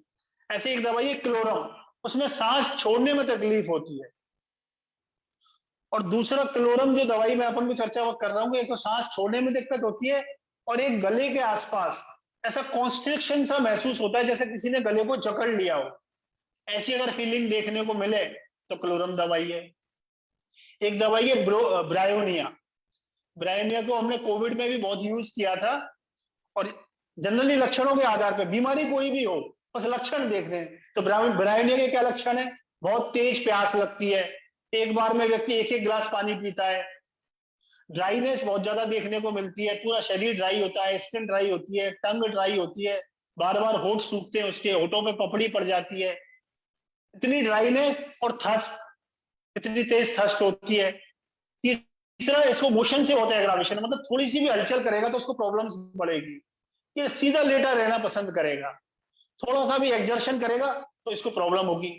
तो इसको रेस्ट से अच्छा लगता है, और थोड़ी से भी मूवमेंट से प्रॉब्लम होती है। तो अस्थमा में मान लो थोड़ा सा भी चला, 1 कदम चला, 1 सीढ़ी चढ़ी, साथ में ड्राइनेस है, होल म्यूकस मेम्ब्रेन की थर्स्ट देखने को मिल गई, और एक आध और कोई सिम्टम मिल गया, जैसे ब्रायोनिया का पेशेंट होता है, इसको गरीबी सी बहुत डर लगता है, हमेशा बिजनेस की बातें करता है, ऐसे लक्षण देखने को मिल गए, ब्रायोनिया दवाई अपन दे सकते हैं, बहुत अच्छा चमत्कार करेगी। ऐसे एक दवाई है लोवेलिया। लोवेलिया जनरली साइकोजेनिक डिस्निया जिसे अपन कहते हैं, मतलब चिंता से, एंजाइटी से अगर किसी के अंदर अटैक आता हो, हमने चर्चा की थी ना, जैसे हमने अस्थमा के कारण पढ़े थे, तो हमने कारण बताया था कि बहुत ज्यादा स्ट्रेस है, टेंशन है, ये भी अस्थमा के लिए एक ट्रिगर फैक्टर का काम करता है। तो मान लो किसी को बहुत ज्यादा स्ट्रेस से, एंजाइटी से अस्थमा का अटैक आ रहा है, इमोशनल अपसेट है, बहुत ज्यादा किसी के प्रति गुस्सा भरा हुआ है और उसको निकाल नहीं पा रहा है, और उसके कारण वो अस्थमेटिक हो जाता है, तो ऐसे में हम उसको दवाई देंगे लोवेलिया। ऐसे एक दवाई है सल्फर। सल्फर क्या है कि जनरली हम जब पेशेंट की हिस्ट्री लेते हैं, मैंने बताया कि फैमिली हिस्ट्री लेते हैं, उसकी पर्सनल हिस्ट्री लेते हैं, पूर्व में उसको और कोई बीमारियां तो नहीं रही हैं, तो जब हम उसकी हिस्ट्री लेते हैं और हमें पता चलता है कि पूर्व में इसको कभी स्किन डिजीज थी और इसने ऑइंटमेंट लगा लिया और स्किन डिजीज तो सही हो गई, लेकिन उसके 2-3 साल बाद अब इसको अस्थमा की प्रॉब्लम हो गई, एक तरीके से कारण क्या रहा, सप्रेशन ऑफ स्किन डिजीजेस। तो अगर अपन को ऐसी हिस्ट्री मिलती है कि कहीं ना कहीं स्किन डिजीज की सप्रेशन की हिस्ट्री है, या कोई एक्जिमा था उसको दबा दिया, कोई सोराइसिस थी उसके लिए इलाज लिया, और सोराइसिस या एक्जिमा तो खत्म हो गया, लेकिन 2-3 साल बाद देखा अब वो अस्थमेटिक हो गया। तो अगर हमको ऐसी हिस्ट्री मिलती है तो उसकी दवाई होती है सल्फर। अब जनरली अब होगा क्या, हमने जैसे बताया कि होम्योपैथी जो है रोग को दबाती नहीं है, बल्कि दबे हुए रोगों को निकालती भी है। और मान लो अपन को हिस्ट्री मिली सप्रेशन ऑफ स्किन डिजीजेस, और उसके कारण अस्थमा हो गया, और हमने मान लो सल्फर दवाई दी, तो अपन को क्या देखने को मिलेगा कि धीरे धीरे अस्थमा तो कम होता जाएगा उसका, लेकिन जो इसकी दबी हुई स्किन डिजीज है वो बाहर निकल के आ जाएगी, और कुछ दिनों बाद वो धीरे धीरे स्किन डिजीज भी खत्म हो जाएगी। तो एक तरीके से पेशेंट की जो दबी हुई बीमारी है उसको भी ये साथ में खत्म करती है। अब सल्फर के पेशेंट में मान लो एक तो सप्रेशन ऑफ स्किन डिजीज देखा, इसके अलावा सल्फर का जो पेशेंट होता है उसके कई और लक्षण भी हैं। एक तो ये गर्मी के प्रति बहुत ज्यादा संवेदनशील होता है, गर्मी बहुत ज्यादा लगती है, रात को सोते समय बिस्तर की गर्मी से भी इसको खुजली हो जाती है या अस्थमा का अटैक आ जाता है। दूसरा, इस तरह सल्फर का जो पेशेंट होता है वो बहुत ज्यादा मतलब फिलोसफर टाइप का होता है, मतलब इंटेलेक्चुअली तो बहुत तेज होता है, दिमाग बहुत तेज होता है, हमेशा सोचता रहता है, लेकिन क्या होता है खुद गंदा संदा पड़ा रहता है, बिल्कुल दाढ़ी बड़ी हुई है, बाल बड़े हुए हैं, 2-3 दिन तक नहाता नहीं है। तो इस तरह का जो dirty filthy look of skin या पेशेंट होता है ना, डर्टी फिल्थी, तो इस तरह के पेशेंट सल्फर के होते हैं, जो फिलोसफर टाइप होते हैं, बहुत ज्यादा लेजी होते हैं, पढ़े रहते हैं, पढ़ते रहते हैं, अध्ययन करते रहते हैं, सोचते रहते हैं, लेकिन खुद के पर्सनल में खुद के प्रति बहुत ज्यादा असंवेदनशील होते हैं। तो ऐसे पेशेंट्स को सल्फर दवाई दी जाती है। मेन सिम्टम क्या था, suppression of skin diseases, sulphur का। ऐसे एक दवाई है ब्लाटा ओरिएंटलिस। तो Blatta Orientalis generally asthma bronchitis के साथ हो, तो ऐसे पेशेंट्स को दी जाती है जिनमें अस्थमा के साथ साथ इतना म्यूकस जमा हो जाए कि वो बदबूदार म्यूकस होता है, पस जैसा म्यूकस होता है, और पेशेंट जो है ना बहुत ज्यादा हेल्दी होता है, जैसे पहलवान जैसे पेशेंट हो और उनको अस्थमेटिक प्रॉब्लम हो जाए। चर्बी युक्त पेशेंट जो है जिनको बोलते हैं स्टाउट एंड कॉर्पुलेंट पर्सन, ऐसे लोग उनको अगर अस्थमा है तो उनको अपन ब्लाटा ओरिएंटलिस देते हैं। एक बहुत अच्छी दवाई है एस्पिडोस्पर्मा। एस्पिडोस्पर्मा भी जो है जनरली उस कंडीशन में देते हैं कि जब अस्थमा बहुत ज्यादा बढ़ जाता है, और जो अस्थमा जैसे लंग्स में एल्यूलाई के लेवल तक पहुंच जाता है, जहां गैस एक्सचेंज होती है, मतलब ऑक्सीजन की कमी आ जाती है बॉडी में और CO2 बढ़ जाता है, तो साइनोसिस जैसी स्थिति हो जाती है, चेहरा नीला तक पड़ जाता है, स्किन नीली पड़ जाती है। तो बॉडी में जब ऑक्सीजन की कमी हो जाती है, जैसे अपन देते हैं SpO2 लेवल अपन चेक करें तो SpO2 लेवल 90 से भी कम आवे, ऐसी स्थिति में अपन जो है एस्पिडोस्पर्मा दवाई को यूज करते हैं। इसके अलावा और भी कई दवाइयां हैं, जैसे ग्राइंडेलिया है। ग्राइंडेलिया में भी जो अंदर म्यूकस है वो बहुत ज्यादा एक्यूमुलेट हो जाता है और बहुत थिक म्यूकस होता है, और लेटने से प्रॉब्लम होती है, बैठने से आराम मिलता है, तो ग्राइंडेलिया दवाई होती है। इसके साथ साथ कई बार जैसे पेशेंट को डायबिटिक की हिस्ट्री मिल जाए तो ग्राइंडेलिया देना आसान हो जाता है। और भी कई सारी दवाइयां हैं, जैसे अरेलिया है, यूकेलिप्टस है। पेशेंट को एलर्जिक राइनाइटिस है, नाक में सरसराहट है, आंखों में खुजली है, एलर्जी हो रही है, पोलन एलर्जी है, और साथ में अस्थमा है, तो एरेलिया, यूकेलिप्टस ऐसी दवाइयां काम में ली जाती हैं। तो इस प्रकार से कई सारी दवाइयां हैं जो टोटलिटी ऑफ सिम्टम्स के आधार पर होम्योपैथी में यूज की जाती है। मतलब पेशेंट की सारी सिम्टम्स की एक टोटलिटी बनाई जाती है, और उस टोटलिटी को मेडिसिन की टोटलिटी के साथ मैच किया जाता है, और उसके आधार पर होम्योपैथी में दवाई दी जाती है। जनरली कहते हैं कि दम के साथ जाता है, लेकिन मेरा मानना है कि ऐसा नहीं है। अगर प्रॉपर होम्योपैथिक चिकित्सा दी जाए और पेशेंट को व्यक्तिपरक चिकित्सा कॉन्स्टिट्यूशनल ट्रीटमेंट दिया जाए, पेशेंट की पूरी हिस्ट्री लेके उसको पेशेंट को पूरा जानकर उसके बाद अगर होम्योपैथिक मेडिसिन दी जाए तो बहुत तेजी से, बहुत फास्ट क्योर करती है होम्योपैथिक मेडिसिन। तो ये एक सामान्य जानकारी थी जो अस्थमा के बारे में मैंने आपको बताई, और किस प्रकार से अस्थमा में होम्योपैथी कारगर है वो मैंने आपको बताया। अब आपकी तरफ से कोई प्रश्न हो तो मैं उनका जवाब देना चाहूंगा। जी। सभी डॉक्टर प्रमोद पाल जी के विचार सुने, अपने स्वास्थ्य को कैसे ठीक रखें, अस्थमा से कैसे बचें, उसके क्या लक्षण है।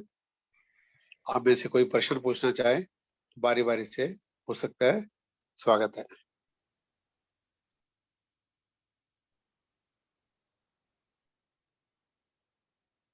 किसी साथी के कोई प्रश्न हो डॉक्टर साहब से पूछ सकते हैं आप। जी नमस्ते। जी मेरा एक सवाल है।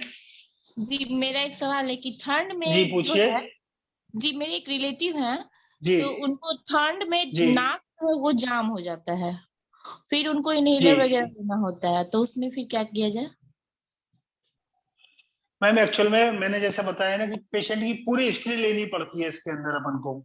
तो एक तो ये देखना होगा कि कितने समय से उनको परेशानी है, और उनको परेशानी और क्या क्या होती है इसके साथ साथ, और किस चीज से उनको प्रॉब्लम ज्यादा होती है और किन चीजों से प्रॉब्लम कम होती है।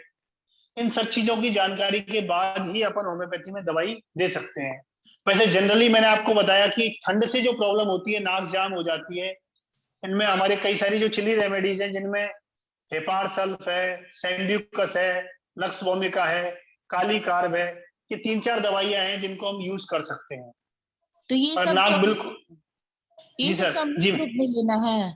नहीं, एक बार में एक दवाई दी जाती है। तो अलग अलग लक्षणों के आधार पर आप मुझसे पर्सनली एक बार फोन कर लेना, तो मैं पूरे लक्षण जान के और फिर आपको दवाई सजेस्ट कर दूंगा कि क्या देना चाहिए। वैसे तो अभी जो आप बता रहे हैं, तो जी आपका कॉन्टैक्ट नंबर? मैं सर से मैं इस पे शेयर कर दूंगा, या तो जी या सर अनिल आर्य सर कहें तो मैं बोल देता हूँ। या व्हाट्सएप मैसेज दे दीजिए, सभी को मिल जाएगा। हाँ जी मैं व्हाट्सएप पे शेयर कर दूंगा नंबर, फिर सबको मिल जाएगा, है ना। जी मैसेज तो आप, हाँ, मैं अभी तो मेरे सामने है मोबाइल, फिर भी मैं बोल देता हूँ, आप लिखना चाहे लिख लीजिए। तो बोल दीजिए कोई बात 98280 14018। लास्ट टाइम भी जब हमने कोरोना से संबंधित वेबिनार की थी, उस समय भी मेरे पास कई लोगों के फोन कॉल्स प्राप्त हुए थे, और कई दिनों तक उन्होंने मेरे से परामर्श लिया था। मैंने उनको निःशुल्क परामर्श दिया था। तो अभी भी कभी आपको कोई आवश्यकता पड़े तो मेरे से निःशुल्क परामर्श ले सकते हैं आप। तो इस प्रकार से अपन इन दवाइयों को दे सकते हैं। ठंड से अगर रोग बढ़ रहा है तो नक्स वोमिका है, हेपार सल्फ है, सैंड्यूकस है, काली कार्ब है, इन दवाइयों का प्रयोग अलग अलग लक्षणों के आधार पर कर सकते हैं। सर नंबर फिर से बोल देंगे? 98280 14018। किसी और का प्रश्न? जी धन्यवाद। मैं श्री यशपाल याशी से अनुरोध करूंगा 2 मिनट अपनी शुभकामनाएं, अपना आशीर्वाद प्रदान करें। यशपाल याशी। धन्यवाद भाई अनिल जी। स्वागत। ये आर्य समाज और ऋषि की कृपा है कि हम अपने जीवन के साथ साथ सबकी उन्नति में अपनी उन्नति समझने की सोचते हैं। सामान्यतः व्यक्ति अपनी उन्नति में संतुष्ट रहता है, तो हम सब एक दूसरे का भला करने का, सर्वे भवन्तु सुखिनः सर्वे सन्तु निरामया की भावना से काम करें। और निश्चित रूप से अस्थमा में हम लोग आयुर्वेद दवाई भी देते हैं और ये होम्योपैथिक ट्रीटमेंट भी चलता है। तो जहर से जहर दबता है, कांटे से कांटा निकलता है, ये थीम पर ये सारी चीजें चलती हैं। तो मैं आप सबको और बेटा जी प्रमोद पाल को भी बहुत ब्लेसिंग करता हूँ कि अपने काम पर सदैव चलते रहें और जीवन का लक्ष्य धर्म अर्थ काम मोक्ष उसकी ओर निरंतर बढ़ते रहे। ये भावना व्यक्त करता हूँ। और ये आपने जो अभियान चला रखा है, मैं बहुत बहुत शुभकामना देता हूँ। और आपने जो कठिन परिश्रम करके इतना लंबे समय तक ये कार्य किया है, उसके लिए बधाई देता हूँ। पुनः आप सबका आभार, धन्यवाद। तो यश जी का बहुत बहुत धन्यवाद। किसी का और प्रश्न है? ठीक है, 2-4 भजन कराएं। अजय तेनेजा जी का भी आशीर्वाद लेंगे, प्रवीण जी का भी। विजयलक्ष्मी जी आप सुनाओगे? प्रवीणा टक्कर जी, ईश्वर हाँ देवी जी, दवा। मैं सुना दूंगी सर। ये डॉक्टर साहब से एक क्वेश्चन पूछ लूं जरा? हाँ पूछिए जी। 5 साल का बच्चा है जी और उसकी नानी को असल में है अस्थमा की प्रॉब्लम, जी। तो क्या ये उस पे असर डाल सकती है अगर उनके टच में ज्यादा रहे? और दूसरा नहीं। ये है जब दूसरा बात और पूरी सुन लो आप फिर बताना जी। और दूसरा जब वो सर्दी होती थी ना तो उसको प्रॉब्लम होती तो न्यूबिलाइजर कराना पड़ता था बार बार जी ना, जी तो जी इस क्या करें हम समझ नहीं आया। हाँ जी जी। देखिए हाँ मैम, पहला तो टच में रहने से नहीं होता, ये तो अच्छा। जीन्स का इफेक्ट होता है। एक पीढ़ी से दूसरी पीढ़ी में अगर इस तरह के जीन्स उसके अंदर आए होंगे तो उसको अस्थमा होने के चांसेस हैं। और एक तरीके से वो प्रॉन तो है, मतलब अस्थमा के लिए अपन को सतर्क रहना चाहिए, हाँ जी, नानी को अगर था तो। और हाँ दूसरा जी। आपने पूछा कि सर्दी होने पे उसको नेबुलाइज कराना पड़ता है, तो मैं एक सर्दियों के दिनों के लिए एक अच्छी दवाई बताना चाहूंगा सभी को। एकोनाइट एक मेडिसिन है, एकोनाइट। तो ये इतनी अच्छी दवाई है कि जैसे ही किसी को सर्दी लगे सर्दियों के दिनों में, बीमारी चाहे कोई भी होने वाली हो, चाहे बुखार आए, चाहे जुकाम हो, चाहे खांसी हो, चाहे कोई भी परेशानी हो, लेकिन जैसे ही फर्स्ट स्टेज में जैसे ही किसी को सर्दी लगी, आप एकोनाइट 30 या 200 की एक डोज दे दो, बीमारी आगे बढ़ेगी नहीं, ये मैं आपको कह सकता हूँ। और साथ में एक फेरम फॉस, हाँ छोटे बच्चे को भी, छोटे बच्चे को हाँ बिल्कुल दे सकते हैं। और इसको तो घर में फर्स्ट एड मेडिसिन के रूप में सर्दियों में विशेष कर रखना चाहिए, एकोनाइट 30 या 200 को। और एक दूसरी दवाई है ferrum FOSS 6x, 3x 6x कोई भी, तो ये भी फर्स्ट स्टेज की मेडिसिन है। ये भी 2-2 3-3 गोली गुनगुने पानी में जो है दिन में 3 से 4 बार 5 बार अपन बच्चे को या बड़ों को किसी को भी दे सकते हैं। किसी भी परेशानी की शुरुआत होने पर, चाहे वो जुकाम, खांसी, बुखार, सिर दर्द, कोई भी परेशानी ठंड लगने से होने वाली हो, या जैसे होता है ना अपन देखते हैं कश्मीर में बर्फ पड़ी है और यहाँ ठंडी हवा चली और एकदम से गर्दन जाम हो गई या गला जाम हो गया या जुकाम हो गई या बुखार आ गया या एकदम से सांस उखड़ गई, तो कोई भी परेशानी है उसमें ये दवाई अपन दे सकते हैं, एकोनाइट 200 या 100। ग्रेट सर, ये स्पेलिंग सही से एक्यूरेट बोला है आपने?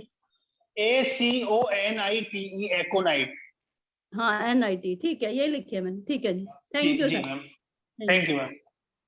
डॉक्टर साहब, ये जो अपना पॉल्यूशन होता है या धूल बहुत उड़ती है या किसी आदमी को कहीं फ्राई हो रही हो ऑयल में चीज, तो उससे ज्यादा परेशानी, तो उसमें फिर वो कार्बोवेज दे सकते हैं या कुछ और उस केस में? नहीं, धूल कार्बोवेज लक्षणों के आधार पर दे सकते हैं जनरली। कार्बोवेज का जो पेशेंट होता है उसको गैस की परेशानी बहुत ज्यादा होती है, मतलब उसको मतलब आपने जो सिम्टम बोला वो सिम्टम तो हो ही सकता है, अस्थमा के कोई भी लक्षण हो उसके साथ साथ, क्योंकि ऑयल में वो फ्राई हो रहा हो तो वहां खड़ा नहीं हो सकता, धूल मिट्टी उड़ रही हो वहां खड़ा नहीं तो जरूरी नहीं है। धूल मिट्टी के लिए जैसे केवल अगर धूल है तो एक पोथोस करके मेडिसिन है, डस्ट से अस्थमा जो होता है तो उसमें पोथोस और ब्रोमियम दवाई काम में ली जाती है।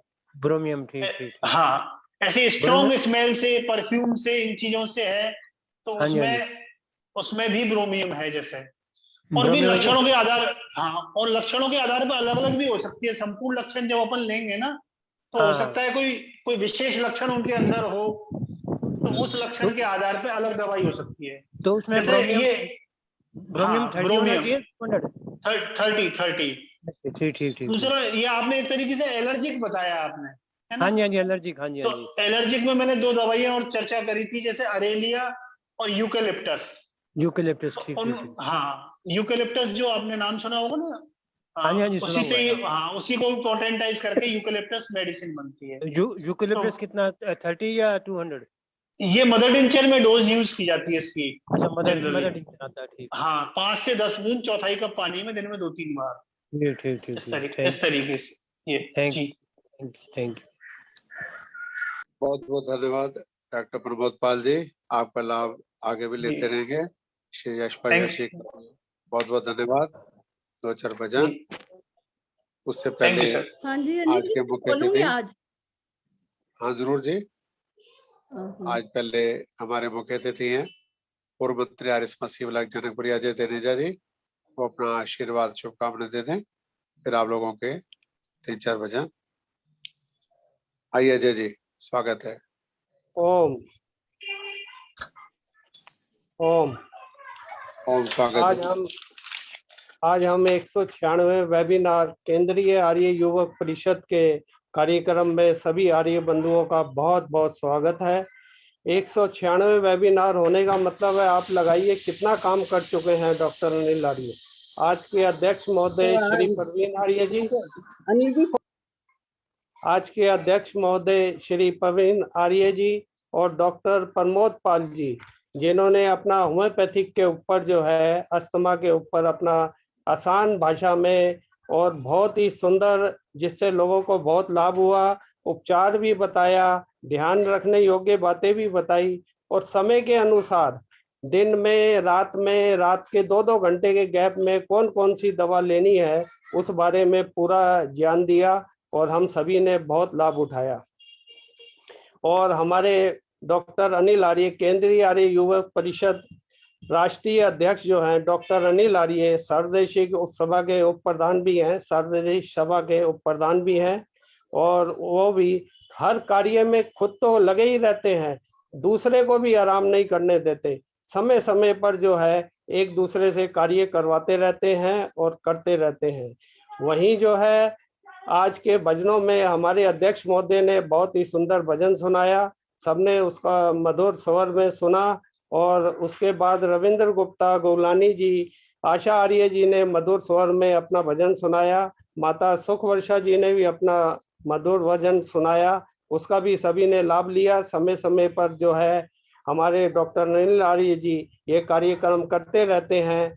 पहले कोरोना काल में जहां हम एक दूसरे से मिल नहीं सकते, एक दूसरे से बात नहीं कर सकते, वहाँ हमारे अनिल आर्य जी ने वेबिनार के थ्रू जो है सबको जोड़ा हुआ है और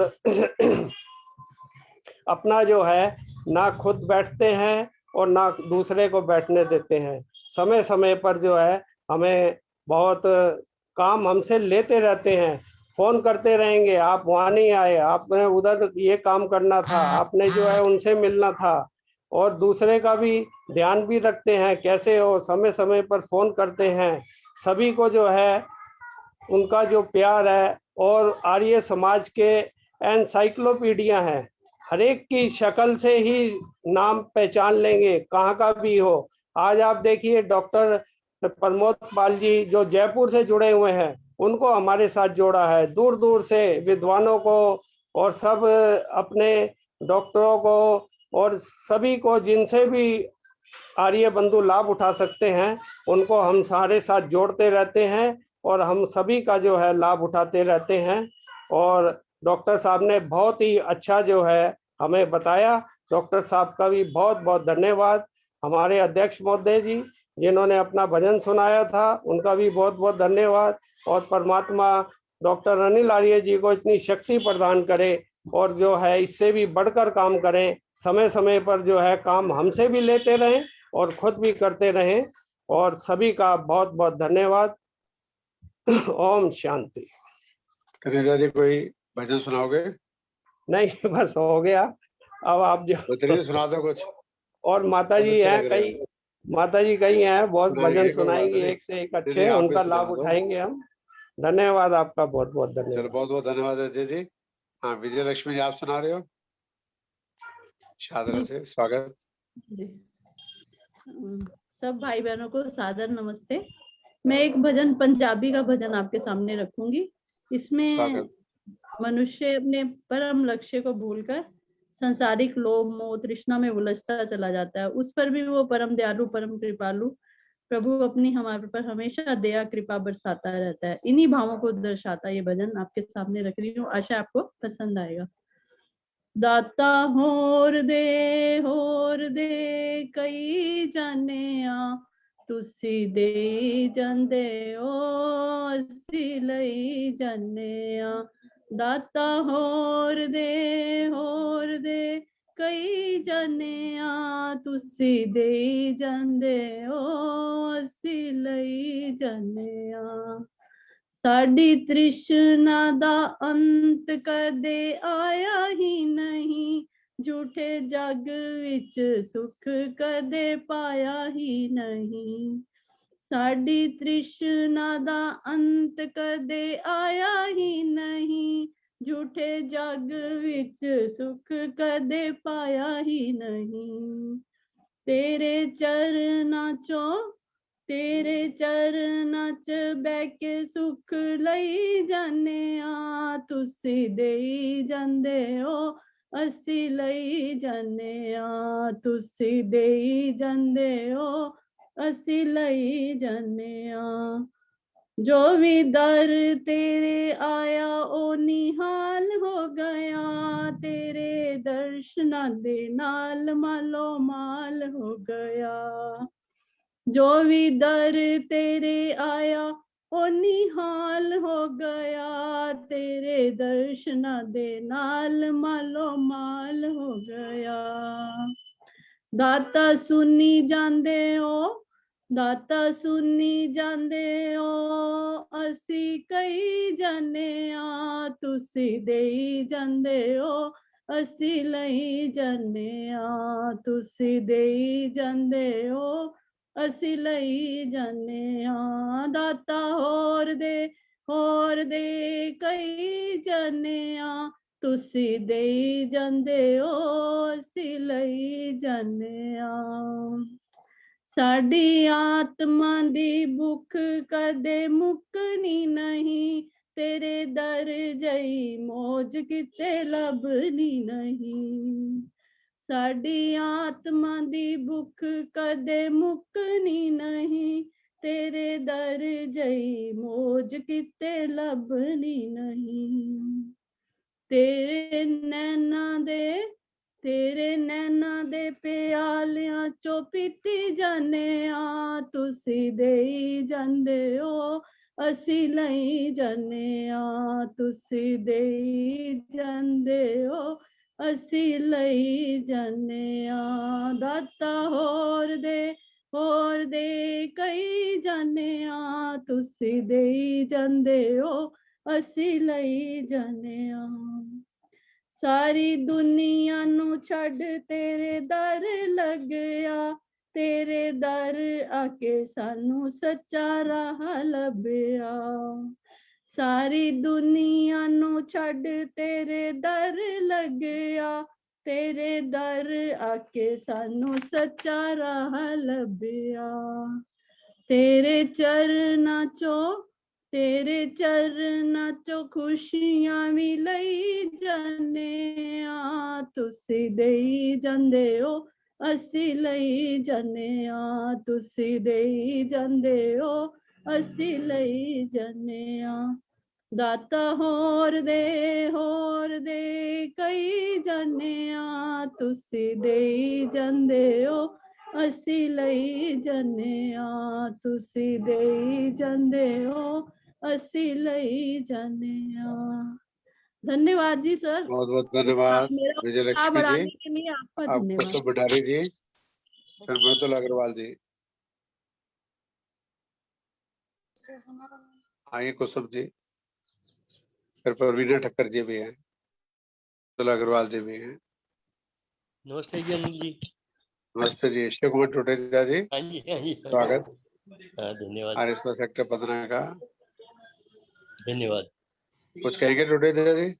है जी, कुछ कहना चाहेंगे आप? मुझे तो बड़ी प्रसन्नता हो रही है आपके एक प्रोग्राम देख के। 196 हो गए, कमाल कर दिया आपने।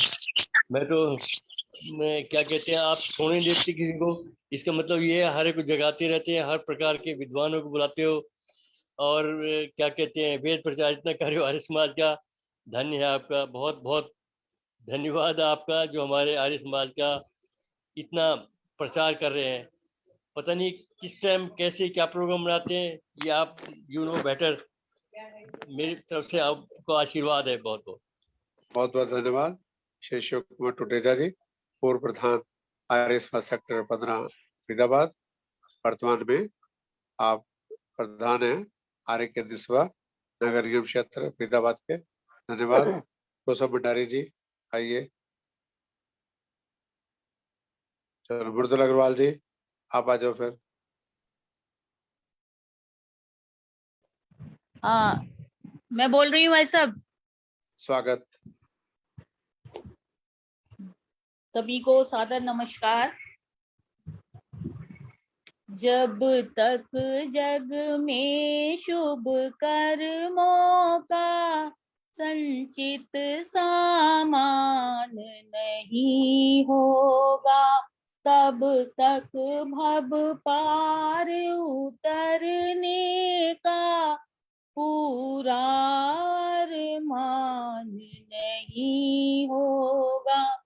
जब तक जग में शुभ कर्मों का संचित सामान नहीं होगा, अच्छे व बुरे सब कर्मों से जाने पहचाने जाते हैं।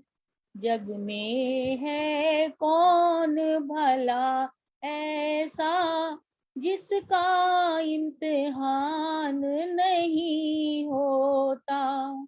जब तक जग में शुभ कर्मों का संचित सामान नहीं होता, तब तक भव पार उतरने का पूरा अरमान नहीं होगा।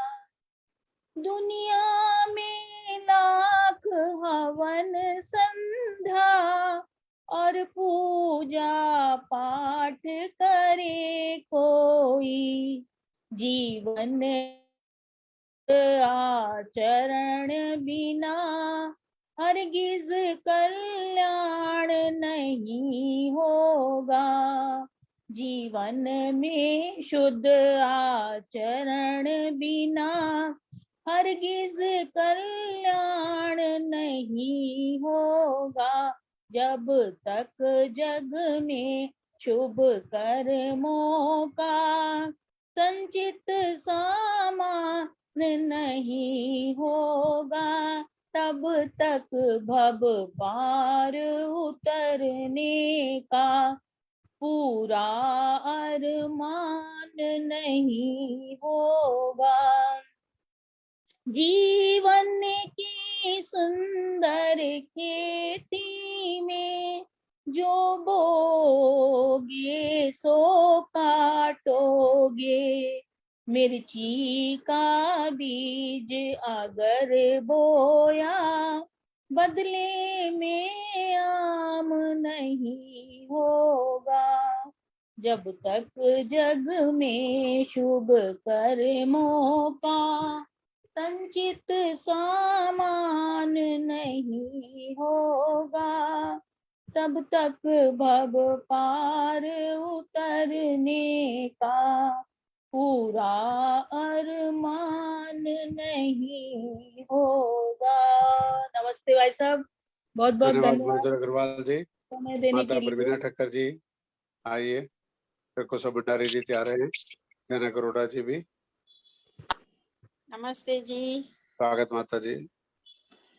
ईश्वर जो कुछ करता है अच्छा ही करता है। ईश्वर जो कुछ करता है अच्छा ही करता है। मानव तू परिवर्तन से काहे को डरता है।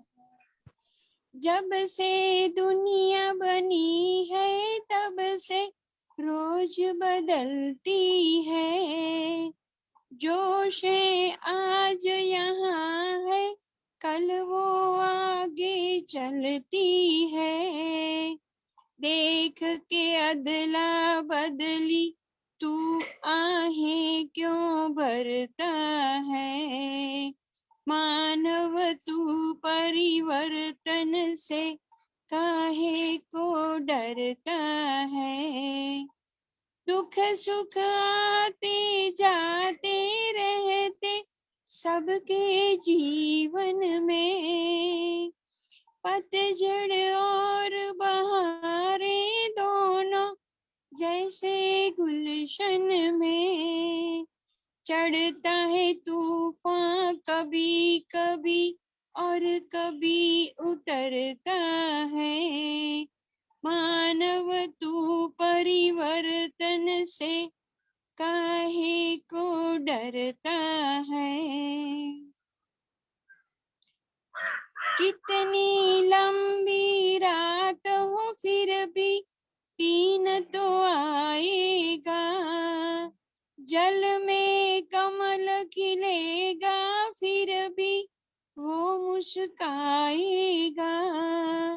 देता है जो कष्ट वही कष्टों को हरता है। मानव तू परिवर्तन से काहे को डरता है। दुख सुख आते जाते रहते सबके जीवन में। पतझड़ और बहारें दोनों जैसे गुलशन में। चढ़ता है तूफान कभी कभी और कभी उतरता है। वो ही दाना फलता है जो खाक में मिल जाए। सहे पथिक जो कांटे वो ही मंजिल अपनी पाए। भट्टी में पड़कर सोने का रंग निखरता है। मानव तू परिवर्तन से काहे को डरता है। ईश्वर जो कुछ करता है अच्छा ही करता है। मानव तू परिवर्तन से काहे को डरता है। बहुत बहुत धन्यवाद। मानव मुंबई से स्वीकार माता परवीना ठक्कर नहीं जी, कर सकता है। ईश्वर की मेरठ जो से रचना है उसे मानव स्वीकार नहीं कर सकता है। बहुत धन्यवाद। धन्यवाद। मेरठ से धन्यवाद। अलका गुप्ता जी जुड़ी हुई हैं, कुछ कहना चाहेंगी? यार केड़ा हलियो। मेरठ से अलका गुप्ता जी। चलो कुसुम भंडारी जी, हाँ आइए जी, आप। हाँ जी, सबको मेरी नमस्ते। एक गीत सुना रही हूँ, जिंदगी जीने की कला। हिम्मत ना हारिए, प्रभु ना बिसारिए, हंसते मुस्कुराते हुए जिंदगी गुजारिए हो। हंसते मुस्कुराते हुए जीना जिसको आ गया, दुखियों के दिलों को सीना जिसको आ गया, ऐसे देवता के चरण सदा पधारिए, उनकी तरह नेक बन जिंदगी गुजारिए हो। हिम्मत ना हारिए, प्रभु ना बिसारिए, हंसते मुस्कुराते हुए जिंदगी गुजारिए हो। काम ऐसे कीजिए जिसमें हो सबका भला, बातें ऐसी कीजिए जिसमें हो अमृत भरा, मीठी वाणी बोल के प्रेम से पुकारिए, कड़वे बोल बोल के ना जिंदगी गुजारिए हो। हिम्मत ना हारिए, प्रभु ना बिसारिए, हंसते मुस्कुराते हुए जिंदगी गुजारिए हो। मुश्किलों मुसीबतों का करना है मुकाबला, हर समय कहिए तेरा शुक्र है परमात्मा, जैसे प्रभु राखे वैसे जिंदगी गुजारिए, गीले शिकवे करके ना जिंदगी गुजारिए हो। हिम्मत ना हारिए, प्रभु ना बिसारिए, हंसते मुस्कुराते हुए जिंदगी गुजारिए हो। अच्छे कर्म करते हुए दुख अगर है पार है, पिछले पाप कर्मों का भुगतान ही भुगता रहे। आगे मत उठाइए, पिछले बोझ उतारिए, गलतियों से बचते हुए जिंदगी गुजारिए हो। हिम्मत ना हारिए, प्रभु ना बिसारिए, हंसते मुस्कुराते हुए जिंदगी गुजारिए हो। दिल की नोटबुक पर ये बातें नोट कीजिए, करके अमल बनकर कामल जिंदगी गुजारिए। जग में जगमगाती हुई जिंदगी गुजारिए, हंसते मुस्कुराते हुए जिंदगी गुजारिए हो।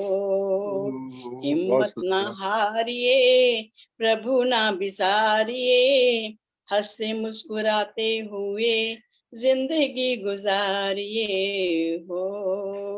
धन्यवाद जी आपका बहुत बहुत धन्यवाद अनिल जी। कुसुम जी। आज श्याम जी कृष्ण वर्मा जी के पुण्यतिथि पर उन्हें नमन करते हुए रोहतक से रमन नागपाल जी, पानीपत से जनक अरोड़ा जी जो सुनाना चाहता है, स्वागत है। ये तो चंद्रकांता जी बंगलोर से 4 मिनट। मैं बोल लूं? हाँ, और स्वागत, आपका मंच है। अच्छा, आवाज आ रही है? नहीं आ रही है जी। आ रही है। एक छोटा सा ऋषि का भजन। स्वागत। ए ऋषिवर तेरा जवाब नहीं, कोई तुझसा नहीं हजारों में। ए ऋषिवर तेरा जवाब नहीं, कोई तुझसा नहीं हजारों में। तेरा जीवन तो ऐसे चमका है, चंद्रमा चमके जो सितारों में। तेरा जीवन तो ऐसे चमका है, चंद्रमा जैसे सितारों में। तुमने आके हमें जगाया था और लुटने से आ बचाया था। तुमने आके हमें जगाया था और लुटने से आके बचाया था। भूले थे हम तो धर्म को अपने, तुमने आके बताया था। रोज पखंडी ठगते थे हमको, हम तो लुटते रहे कतारों में। ऐ ऋषिवर तेरा जवाब नहीं, कोई तुझसा नहीं हजारों में। नारी शिक्षा पे जो झगड़ते थे, पाप कह करके रोज लड़ते थे। नारी शिक्षा पे जो झगड़ते थे, पाप कह करके रोज लड़ते थे। लड़कियों को नहीं पढ़ाते थे और लड़के तो सबके पढ़ते थे। तेरी बातों में ऐसा दम था, तेरी बातों में ऐसा दम था। ऋषि आया बदलाव इन विचारों में। ऐ ऋषि तेरा जवाब नहीं, कोई तुझसा नहीं हजारों में। ये बगीचा ऐसा मुरझाया था, तू ही आया था। बागबान बन के तू ही आया था। ये बगीचा तो ऐसा मुरझाया था, बागबान बन के तू ही आया था। सूखी हर डाली थी इस गुलशन की, तेरे आने से ये लहराया था। तेरे आने से पहले पतझड़ था, तूने बदला इसे बहारों में। ऐ ऋषिवर तेरा जवाब नहीं, कोई तुझसा नहीं हजारों में। चांद के मुख पे तो धब्बा है, तो तेरे जैसा ना कोई आता नजर। चांद के मुख पे तो धब्बा है, तेरे जैसा ना कोई आता नजर। आए जितने भी सुधारक थे मधुर, तेरे जैसा न तो कोई रहबर। तेरे जीवन में कोई दाग नहीं, थी पवित्रता तेरे विचारों में। ऐ ऋषिवर तेरा जवाब नहीं, कोई तुझसा नहीं हजारों में। तेरा जीवन तो ऐसे चमका है, चंद्रमा चमके जो सितारों में। ऐ ऋषिवर तेरा जवाब नहीं, कोई तुझसा नहीं हजारों में। ऐ ऋषिवर तेरा जवाब नहीं। बहुत बहुत बहुत धन्यवाद। बहुत धन्यवाद। माता जनक अरोड़ा जी पानीपत से, रोहतक से रमन नागपाल जी, कांता जी बंगलोर से। एक दो भजन और फिर शांति पाठ करते हैं। आइए जो सुनाना चाहता है। हाँ जी, सुशांता मैं जी। बोलूं अनिल जी? हाँ, स्वागत है जी। सुशांता जी अम्बाला से भी। सभी बहनों को भाइयों को नमस्ते। होता है सत्संग सुहाना, बहनों सत्संग में आना। होता है सत्संग सुहाना, भाइयों सत्संग में आना। करना न कोई बहाना, बहनों सत्संग में आना। करना न कोई बहाना, भाइयों सत्संग में आना। सत्संग से मिलती है आत्मा को शांति, सत्संग से मिलती है आत्मा को शांति। मिलता है मुक्ति खजाना, बहनों सत्संग में आना। मिलता है मुक्ति खजाना, भाइयों सत्संग में आना। होता है सत्संग सुहाना, बहनों सत्संग में आना। करना न कोई बहाना, भाइयों सत्संग में आना। सत्संग की गंगा में गोता लगाओ, सत्संग की गंगा में गोता लगाओ। गोता लगाओ बहनों गोता लगाओ। गोता लगाओ भाइयों गोता लगाओ। मिट जाए आना और जाना, बहनों सत्संग में आना। मिट जाए आना और जाना, भाइयों सत्संग में आना। होता है सत्संग सुहाना, बहनों सत्संग में आना। करना न कोई बहाना, भाइयों सत्संग में आना। सत्संग का प्यारा जो प्राणी हो जाता, सत्संग का प्यारा जो प्राणी हो जाता प्रभु का दीवाना, बहनों सत्संग में आना। हो जाता प्रभु का दीवाना, भाइयों सत्संग में आना। होता है सत्संग सुहाना, बहनों सत्संग में आना। करना न कोई बहाना, भाइयों सत्संग में आना।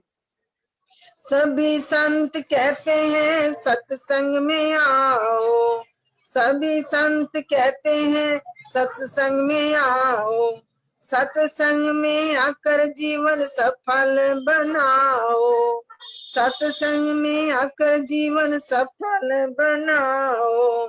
समय न व्यर्थ गवाना, बहनों सत्संग में आना।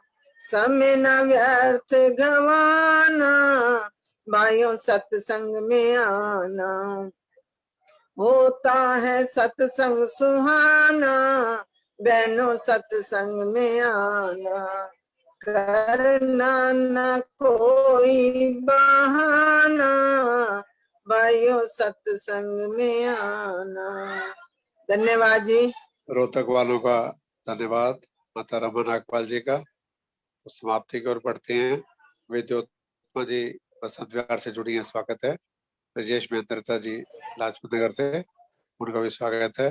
फरीदाबाद से शिव कुमार टुटेजा जी, सुशांता जी अम्बाला से। किसी की विशेष तैयारी है तो आ जाए, नहीं तो महेंद्र भाई जी आएंगे। सभी का धन्यवाद ज्ञापन। फिर प्रवीण जी, फिर वैदिका द्वारा शांति पाठ।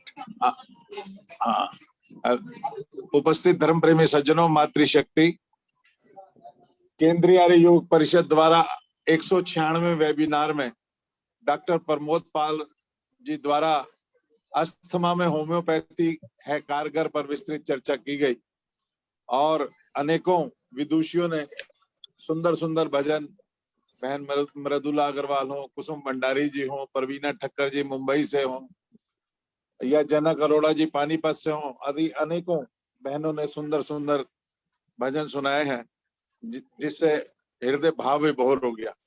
मैं हृदय की गहराइयों से उनका आभार व्यक्त करता हूं और सभी श्रोताओं से विनम्र निवेदन करता हूं कि जब जब भी आपको ऐसे सुंदर कार्यक्रम की जानकारी मिले तो आप वेबिनार में अवश्य जुड़ें। और मुख्य अतिथि जो हमारे श्री अजय तनेजा जी थे, उनका भी मैं आभार व्यक्त करता हूं और शांति पाठ के साथ ये सभा यहाँ पर संपन्न होगी। प्रवीण जी, हाँ जी, वैदिका शांति पाठ कराएगी। वैदिका जी शांति पाठ कराएंगे आज। धन्यवाद।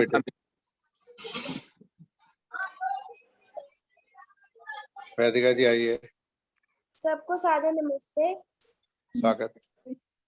कार्यक्रम को समाप्ति की ओर ले जाते हुए मैं वेदिका पाठ करा रही हूँ। ओम शांति अंतरिक्षं शांति पृथ्वी शांति रामा शांति ओषधयः शांति वनस्पतयः शांति